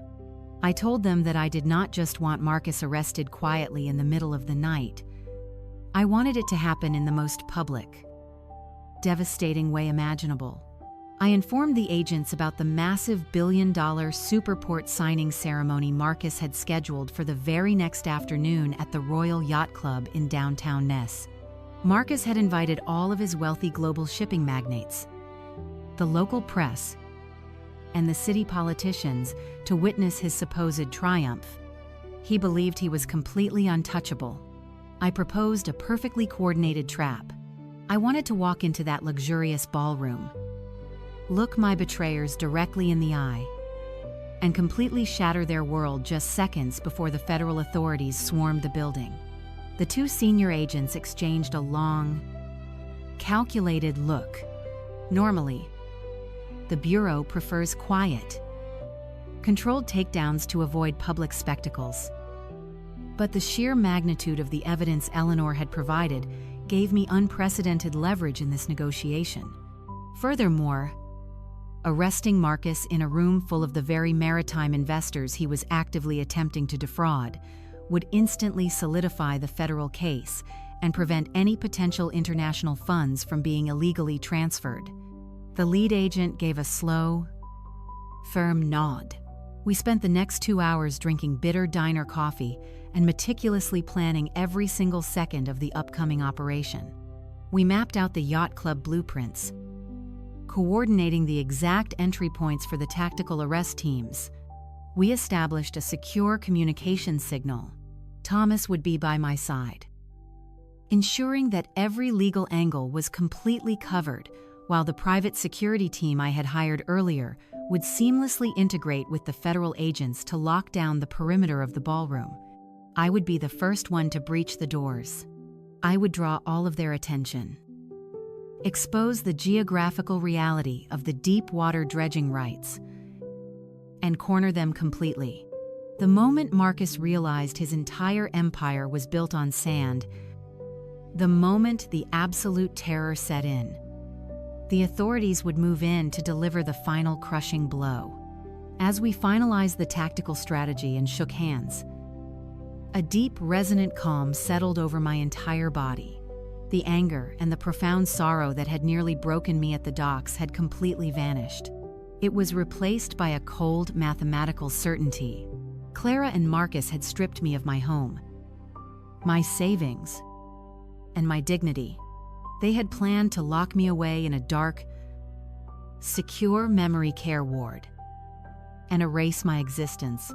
But they had tragically forgotten who built the foundation they were standing on. Tomorrow afternoon, under the bright, expensive chandeliers of the yacht club, I was going to tear their entire world down to the absolute ocean floor. The following afternoon, the grand ballroom of the Royal Yacht Club was a masterclass in manufactured opulence. Crystal chandeliers shaped like cascading waves hung from the intricately vaulted ceiling, casting a warm golden glow over the gathering of the city's maritime elite. A live string quartet played softly in the corner, their classical melodies floating above the low murmur of wealthy conversations. Waiters in pristine white naval uniforms glided effortlessly across the polished hardwood floors, carrying silver trays loaded with crystal flutes of vintage champagne and delicate porcelain spoons filled with imported caviar. At the very center of this lavish display stood Marcus and my daughter Clara. They were holding court, surrounded by a tight circle of wealthy foreign shipping magnates and local politicians. Marcus was wearing a tailored navy blue suit that probably cost more than most people earn in a year. He held a glass of champagne in one hand and gestured expansively with the other, his face flushed with the absolute arrogant confidence of a man who believed he had just conquered the entire world. Clara stood faithfully by his side, draped in a stunning emerald green designer gown, a diamond necklace resting perfectly against her collarbone. She laughed lightly at something one of the investors said, her smile looking so genuine, so perfectly practiced that it made my stomach turn. They were completely in their element, soaking in the admiration and the envy of the room, entirely convinced that they had successfully crushed the senile old man. From their perspective, the victory was already absolute and unquestionable. They firmly believed that I was still out on the freezing coastal docks, crawling around in the toxic sludge on my hands and knees, desperately searching for a metal lockbox that did not even exist. They thought my spirit was completely broken, my mind rapidly deteriorating into a pathetic state of absolute confusion and terror. They were celebrating not just a business deal, but the successful theft of my entire life savings and the impending erasure of my legal existence. Marcus raised his glass high, tapping the edge with a silver spoon to draw the attention of his wealthy audience. He spoke with a smooth, magnetic charisma, painting a vivid, breathtaking picture of his visionary autonomous superport. He described massive automated container yards, deep-water megaship docking bays, and endless logistical dominance rising from the coastline. He pointed toward a massive, illuminated architectural model situated in the center of the ballroom, detailing the incredible return on investment his partners were about to experience. The investors nodded in greedy agreement, captivated by the beautiful illusion he was spinning. They had absolutely no idea that the brilliant visionary standing before them was drowning in catastrophic debt to a violent international smuggling syndicate. They had no idea that the magnificent cliffside estate Marcus used to project his wealth was currently facing foreclosure due to forged signatures. The atmosphere in the ballroom was dripping with a heavy, intoxicating extravagance. But beneath the surface, it was nothing more than a fragile house of cards waiting for a single gust of wind. Every single detail of the event was a carefully constructed lie. The massive ice sculptures shaped like cargo ships slowly melting near the buffet tables were paid for with stolen money. The expensive silk drapery framing the tall windows overlooking the harbor was funded by fraudulent offshore accounts. Even the bright, enthusiastic smiles of the corporate executives were completely hollow, masking the deep, bleeding financial wounds Horizon Marine was desperately trying to conceal. The sheer audacity of the gathering was almost difficult to comprehend. Marcus was standing in the middle of a room filled with powerful, dangerous men asking them to hand over billions of dollars for a port that had no legal navigational access, no foundation, and absolutely no future. The tension was incredibly thick, vibrating through the heavy bass of the string quartet and the clinking of expensive crystal. It was a lavish, beautiful tomb, decorated perfectly for a funeral. Nobody in the room knew they were attending. The investors were completely blind to the federal agents quietly moving into position in the club lobby downstairs. They were blind to the private security operatives, securing the freight elevators and monitoring the fire exits. And most importantly, they were entirely blind to the storm that was gathering just outside the heavy mahogany doors of the ballroom. As the highly anticipated signing ceremony drew closer, Clara guided the lead foreign shipping magnate toward a long teakwood table. She smiled brightly, completely detached from the horrific betrayal she had committed. They genuinely thought the story was over. They thought they had won. But their spectacular downfall was finally about to begin. The beautifully arranged orchids on the table masked the rot underneath. Clara picked up a solid gold fountain pen, turning it over in her manicured hands, ready to sign away billions based on pure fiction. She looked across the crowded room at her husband, sharing a deeply conspiratorial glance. They believed that the crushing weight of their massive debts was finally lifting, replaced by a glorious golden future built entirely upon my absolute destruction. The musicians seamlessly transitioned into a sweeping, triumphant crescendo, perfectly matching the immense ego radiating from Marcus as he took his place at the head of the table. He cleared his throat, preparing to deliver his final victorious speech to the gathered elite. Every camera flash captured the flawless illusion of their success. Every handshake sealed another layer of their profound deception.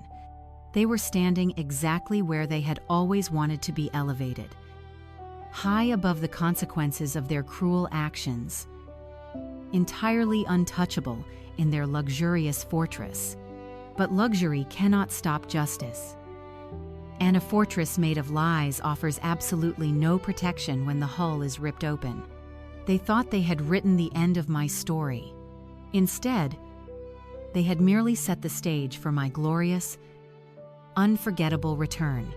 The trap was now absolutely perfectly primed. The string quartet reached a soaring, beautiful climax just as Marcus leaned over the polished teakwood table, his hand hovering gracefully over the binding investment contracts. He wore the triumphant, sickening smile of a man who believed he had successfully stolen the world. But his moment of absolute glory was about to be violently shattered. Without warning, the massive, intricately carved mahogany doors of the grand ballroom did not just open, they were forcefully thrown apart. The heavy brass handles slammed against the wooden walls with a deafening crack that echoed like a gunshot through the cavernous space. The sudden explosive noise caused the elegant string quartet to completely halt their performance, the cellist dragging his bow across the strings in a harsh, discordant screech. The low murmur of wealthy conversation instantly died, replaced by a tense, suffocating silence. Every single head in the room, from the foreign billionaires to the local politicians, turned simultaneously toward the main entrance. Stepping through the grand threshold were 4 large men in immaculate dark suits. The elite private Navy SEAL security team I had hired. They moved with terrifying synchronized precision, fanning out to secure the immediate perimeter of the doorway, their hands resting calmly but purposefully near their waistbands. And then I walked in. I was no longer the broken, shivering, soaking wet old man they had thrown out into the freezing rain just a few nights ago. I was no longer the pathetic, sobbing victim, kneeling in the toxic sludge, begging my cruel daughter for mercy. I stepped into the brilliant light of the crystal chandeliers as a formidable titan of industry. The bespoke navy pinstripe Italian wool suit draped perfectly over my broad shoulders, serving as an impenetrable suit of armor. Every step I took against the polished hardwood floor resonated with absolute, uncompromising authority.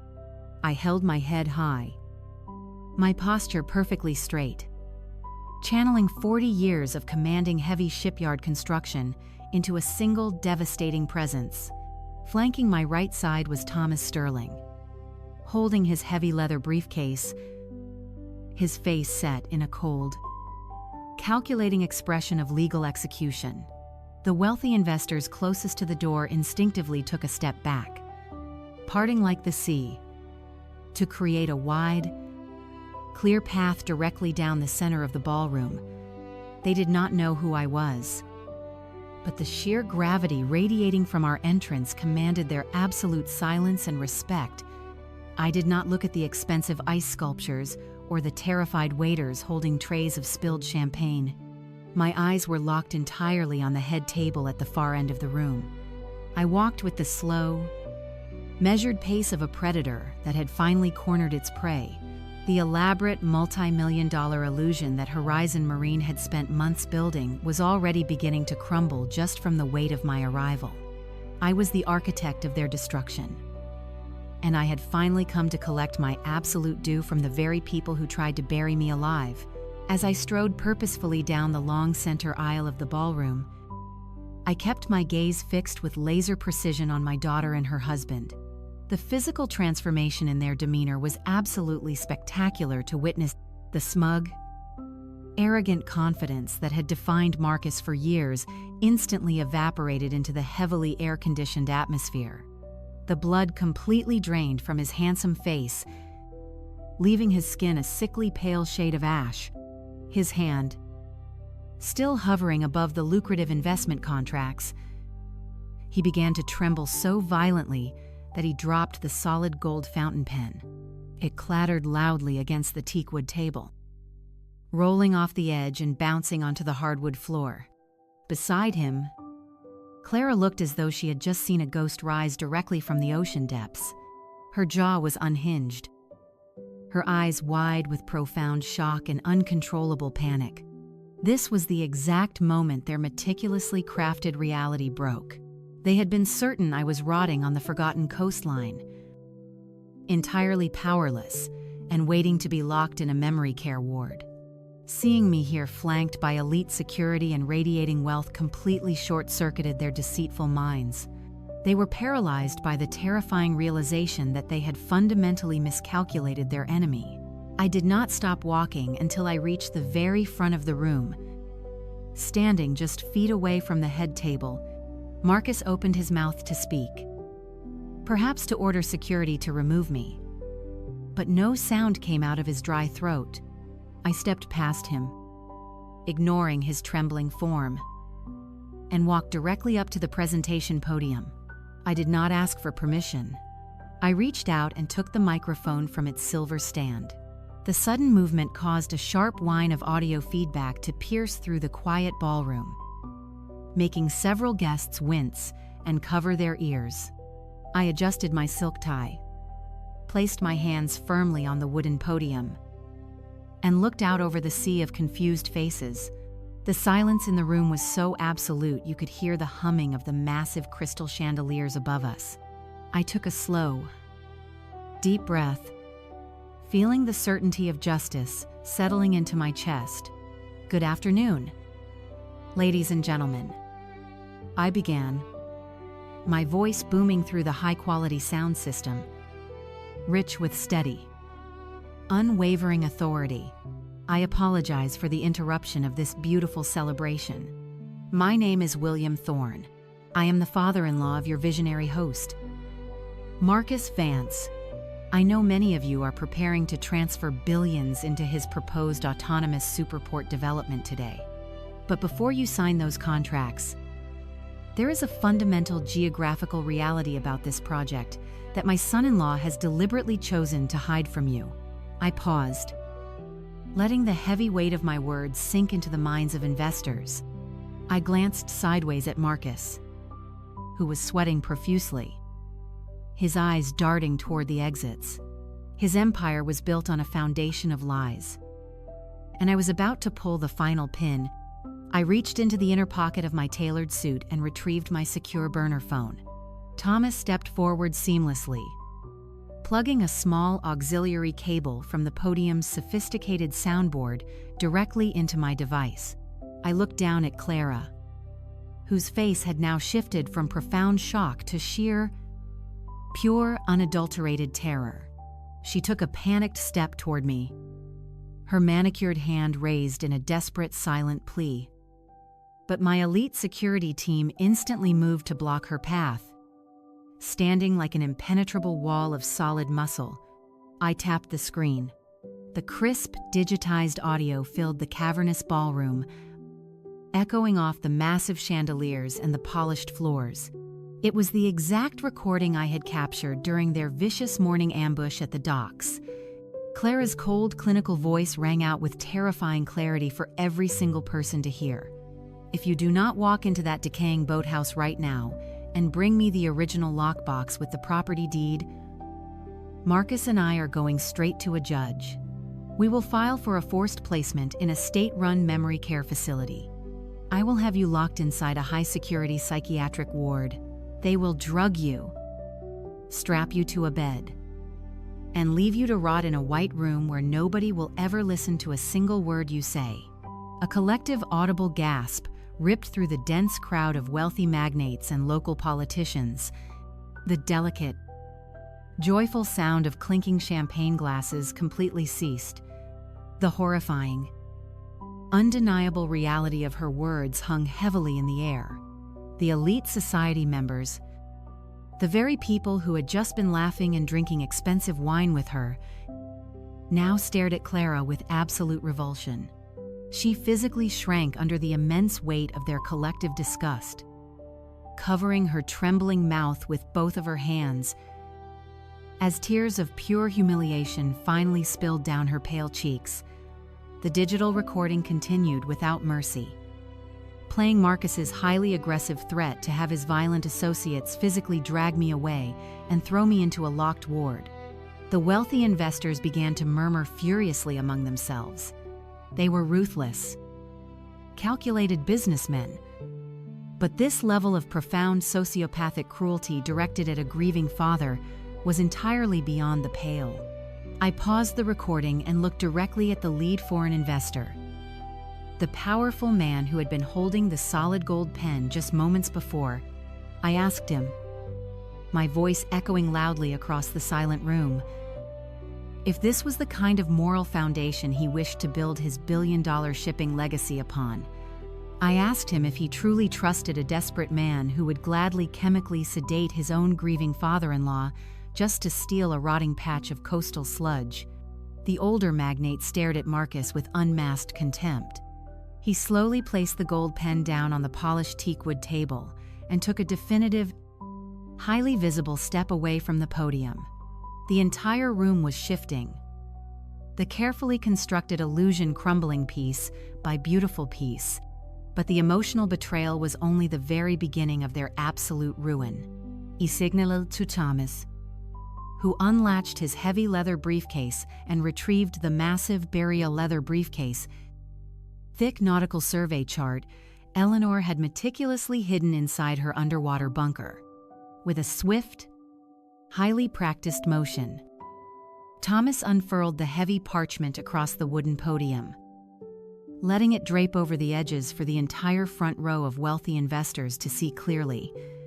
I leaned into the microphone once more, my voice cutting sharply through the rising tide of angry, confused whispers.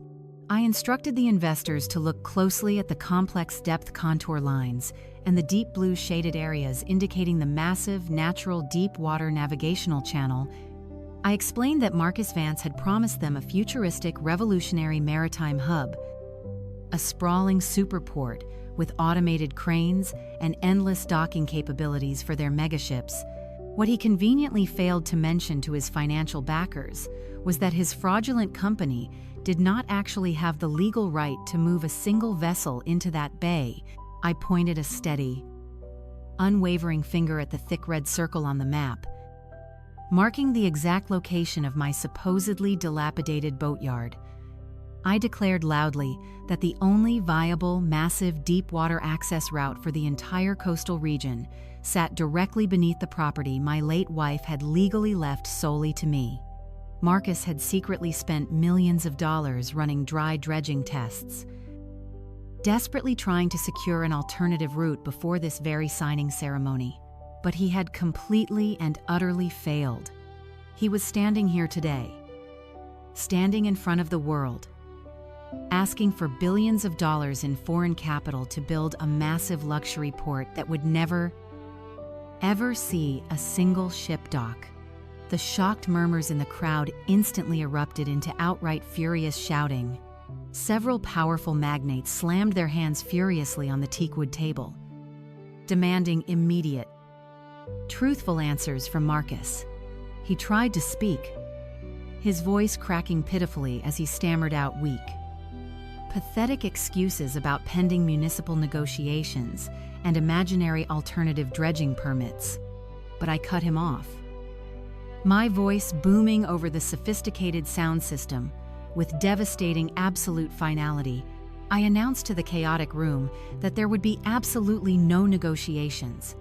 I looked Marcus dead in the terrified eyes, watching the very last remaining shred of his arrogant, deceitful ego shatter into a million irreparable pieces on the hardwood floor.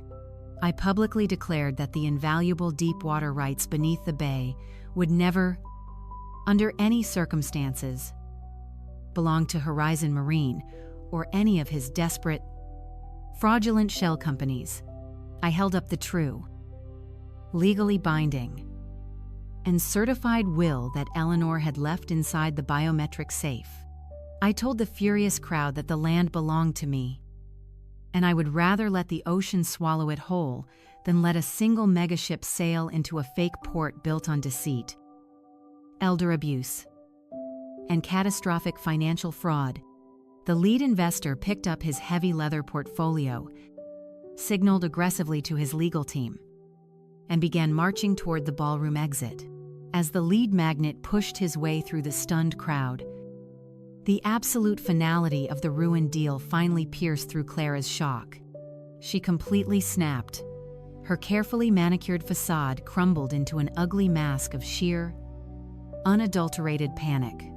She lunged forward, nearly tripping over the hem of her expensive emerald gown, and snatched a microphone from a secondary stand on the table. Her voice, stripped of all its fake honeyed charm, echoed harshly through the ballroom. "Stop him," she screamed, pointing at the exiting billionaire. "Please do not listen to a single word this man is saying. He is completely out of his mind." She dug into her clutch and pulled out the crumpled piece of paper she had forced me to sign in the rain just nights ago. She waved it wildly in the air, like a desperate flag of surrender. "This is a legally binding power of attorney." She shrieked parabulames, her voice cracking under the immense strain. "My father is severely ill. He is suffering from advanced dementia caused by the sudden death of my mother. He does not know what he is talking about. He does not own anything, and he has absolutely no legal capacity to make any statements regarding Horizon Marine or the navigational rights." She turned her frantic eyes toward the bewildered club security staff gathered near the edges of the room. "Remove him immediately," she commanded, stamping her heel against the polished floor. "I am his legal guardian, and I am ordering you to escort this man out of the building. He is a physical danger to himself and to everyone in this room. Call the authorities and have him committed right now." Marcus, completely paralyzed by his own impending doom, could only watch as his wife descended into a public humiliating frenzy. The wealthy guest simply stood there in a state of morbid fascination, watching an elite socialite completely lose her grip on reality. I did not move a single muscle. I stood at the podium, staring down at my daughter with profound pity and absolute disgust. She genuinely believed that her cruel, forced signature was still her ultimate trump card. But she had entirely forgotten that the brilliant woman who raised her was always 10 steps ahead. The private security operatives I had hired immediately stepped forward, forming a highly disciplined physical barrier. The yacht club guards wisely decided to stay completely out of the conflict. Clara realized her commands were falling on deaf ears. She frantically searched the faces of the remaining crowd for any sign of support. But she found absolutely nothing except harsh, condemning judgment. She was entirely alone, standing on a stage that was rapidly catching fire before Clara could unleash another desperate scream. Thomas Sterling moved. He stepped out from my right side, calmly adjusting his tailored suit jacket, and walked directly up to the edge of the polished teakwood table. He did not need a microphone to command the room. His deep voice possessed the cold, surgical precision of a seasoned litigator preparing to deliver a fatal blow. "Mrs. Vance," he said, his tone utterly devoid of any human sympathy, "I strongly suggest you lower your voice and put that piece of paper away before you embarrass yourself any further." Clara glared at him, clutching the power of attorney tightly against her chest. "Who are you?" she spat viciously. "I am Thomas Sterling, senior partner at Sterling Maritime Law and the personal legal executive of your late mother's entire estate," he replied smoothly. "And it is my professional duty to inform you that the document you are currently waiving is completely worthless." Clara froze instantly, her eyes darting frantically between Thomas's stoic face and the crumpled paper in her trembling hand. "That is a lie," she stammered, her arrogant confidence severely wavering. "He signed it willingly. I have total, absolute legal control over all of his financial assets." Thomas offered a small, terrifyingly polite smile that did not reach his cold eyes. "You have control over the assets held directly in his personal name," he corrected her with flawless legal clarity. "But your brilliant mother," anticipating exactly this kind of predatory behavior, took careful legal precautions many months before she passed away. The coastal docks, the subterranean deep-water channel beneath it, and the millions of dollars in vintage maritime assets hidden on the property do not actually belong to your father. Clara blinked, a sudden glimmer of hope flashing in her tear-filled eyes. "Then they belong to the estate," she said quickly, "and as her only biological daughter, I have an immediate legal claim to that property."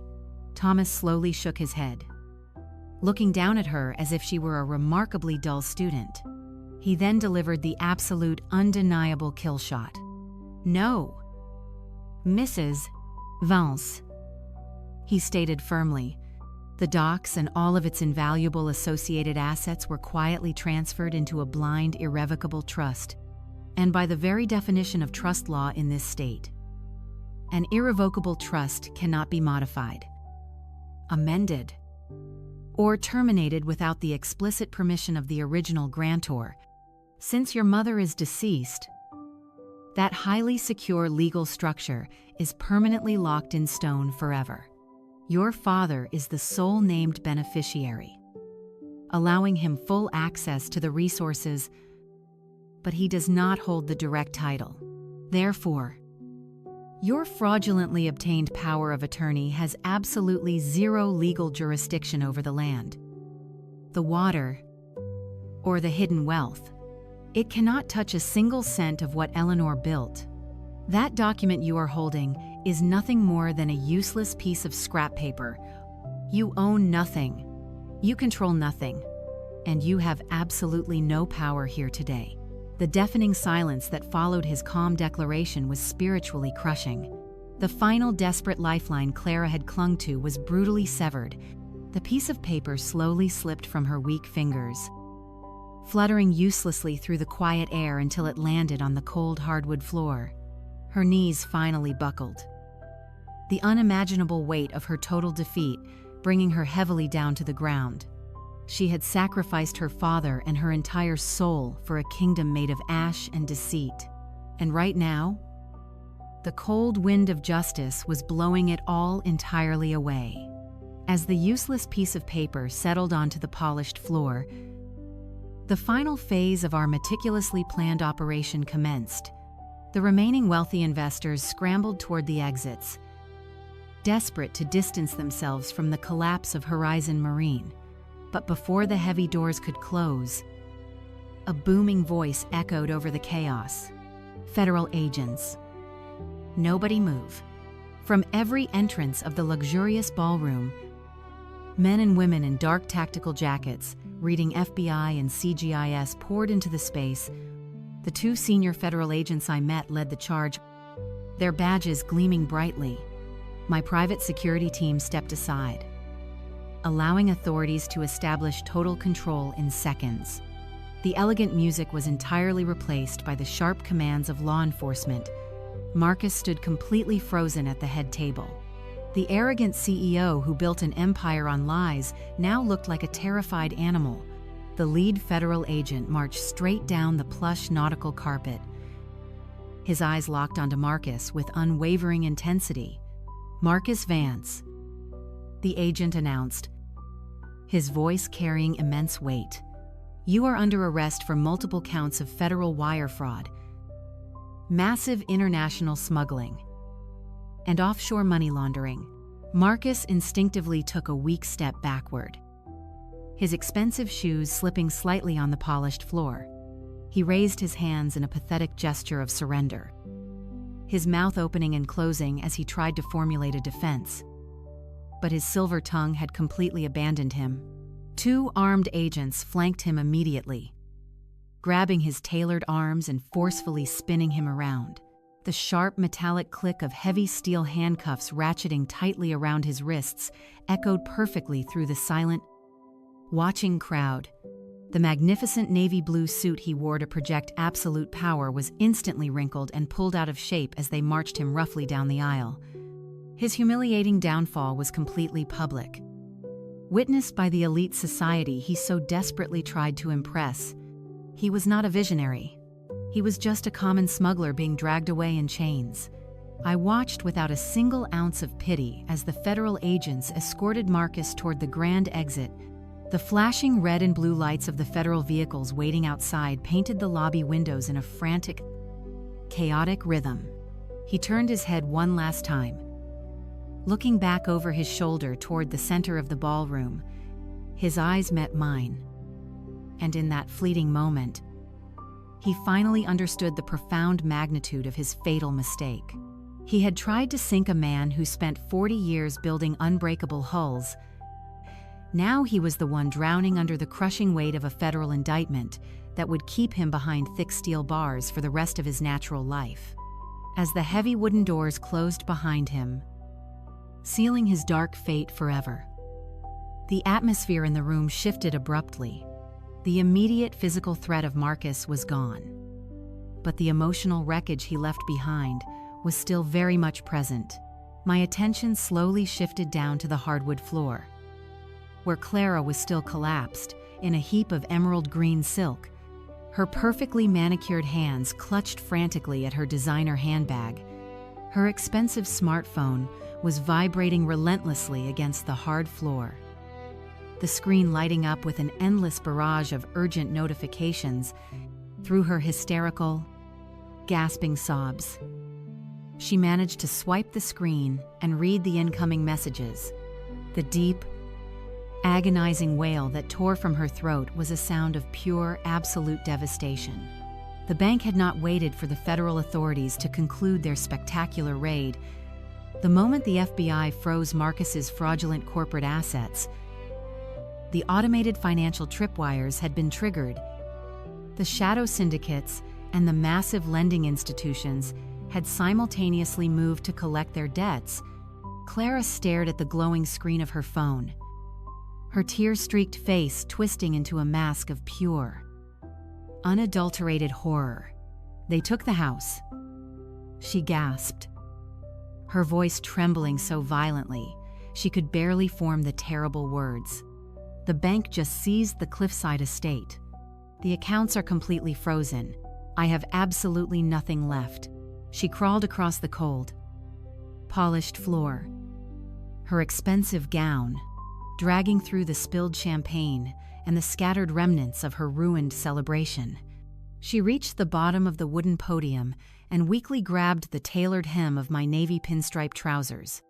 "Daddy," she wept, the dark mascara running in thick, ugly streams down her pale cheeks.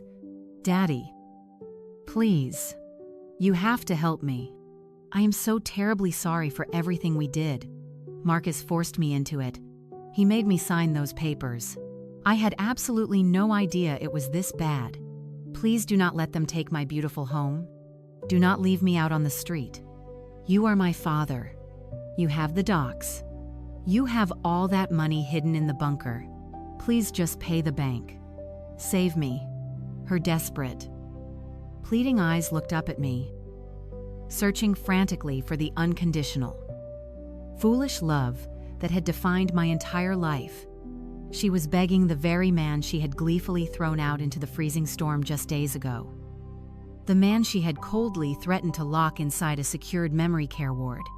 The sheer, breathtaking hypocrisy of her tears was almost too immense to properly comprehend. I looked silently down at the weeping, broken woman clinging desperately to my legs. I felt no sorrow, no lingering paternal instinct to protect her from the storm she had created. The cold coastal wind had completely frozen that part of my heart. I gently but firmly pulled my leg back, forcing her to release her desperate grip on my suit. She reached out one last time, her voice breaking into a pathetic, hollow whimper as she realized the undeniable truth of her new reality. I stared into her terrified eyes and delivered the absolute final blow.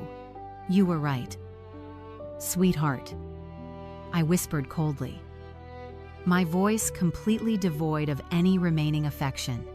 "That house is right on the cliff edge. It is not safe for you." 1 month later, the chaotic aftermath of that spectacular yacht club raid had finally settled into a quiet, undeniable reality. The federal authorities moved swiftly, freezing every single bank account associated with Horizon Marine and seizing their smuggled assets. Marcus was sitting in a federal detention center, utterly disgraced, denied bail, and facing decades in federal prison. Meanwhile, Clara was forced to move into a cheap, run-down motel on the polluted outskirts of the harbor, completely cut off from the luxurious maritime lifestyle she had so cruelly tried to steal from me. I did not attend the preliminary hearings, nor did I answer the pathetic, desperate letters she sent to my attorney. I was entirely finished with the parasites who had tried to drain my life. Instead, I focused my energy on the magnificent legacy Eleanor had left behind. With Thomas's expert legal guidance, I entered into negotiations with a highly respected international clean ocean initiative.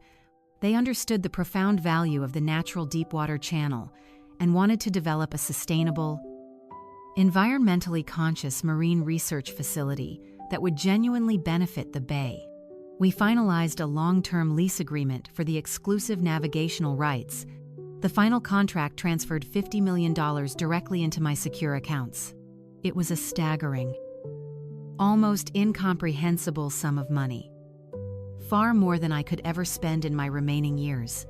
But I knew exactly what my brilliant, compassionate wife would have wanted me to do with it. I took exactly half of that fortune, $25 million, and established a powerful legal defense fund. I named it the Eleanor Thorne Foundation for Elder Justice.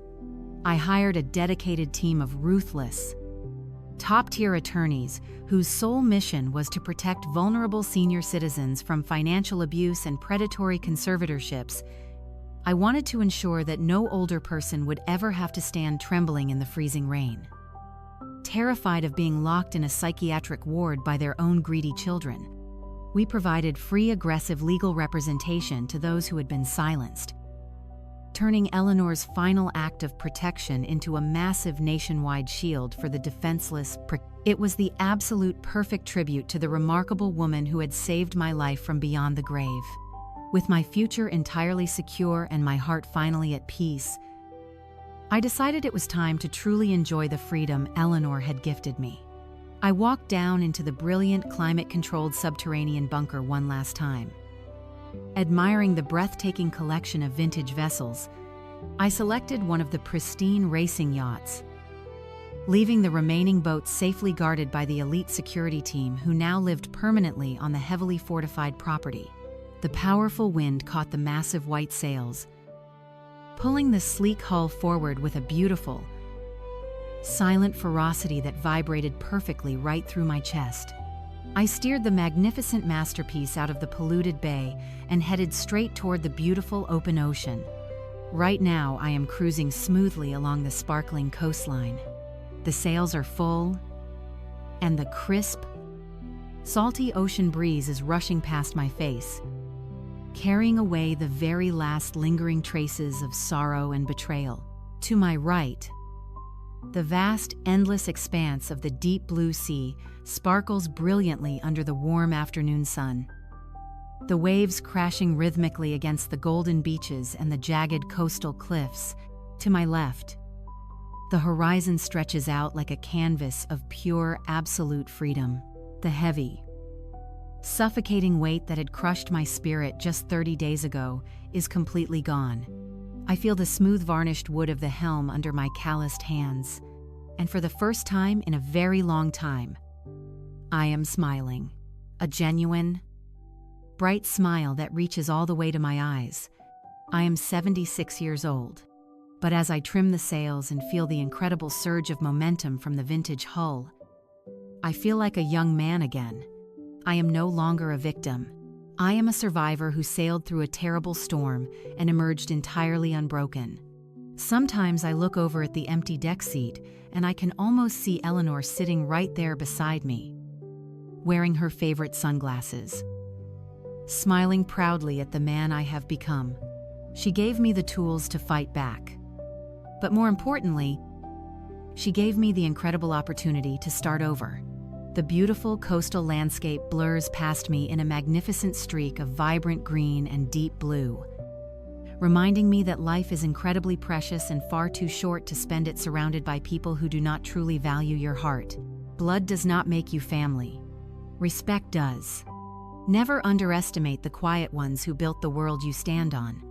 We sacrifice our bodies, our time, and our dreams to give our children a much better life. But that unconditional love should never be an open invitation for severe abuse. If someone uses your love as a weapon against you, you have the absolute right to disarm them and walk away forever without looking back. Do you completely agree with how I handled them? Did they get exactly what they deserved in the end? I truly want to know your thoughts. Please hit the like button, subscribe to the channel, and leave a comment below telling me your honest opinion. Let me know which city or country you are listening from today. If my story gave you courage or helped you realize your own worth, you can support this channel by sending a super thanks so I can keep bringing you these powerful narratives. It has been a profound journey and I am entirely grateful to share it with you. Thank you for staying with me through the heavy storm. for listening to my truth, and for supporting the cause of justice. Always remember to protect your peace. Stand up for your personal dignity, and never let anyone make you feel like you are entirely finished. See you in the next life story. With love and respect.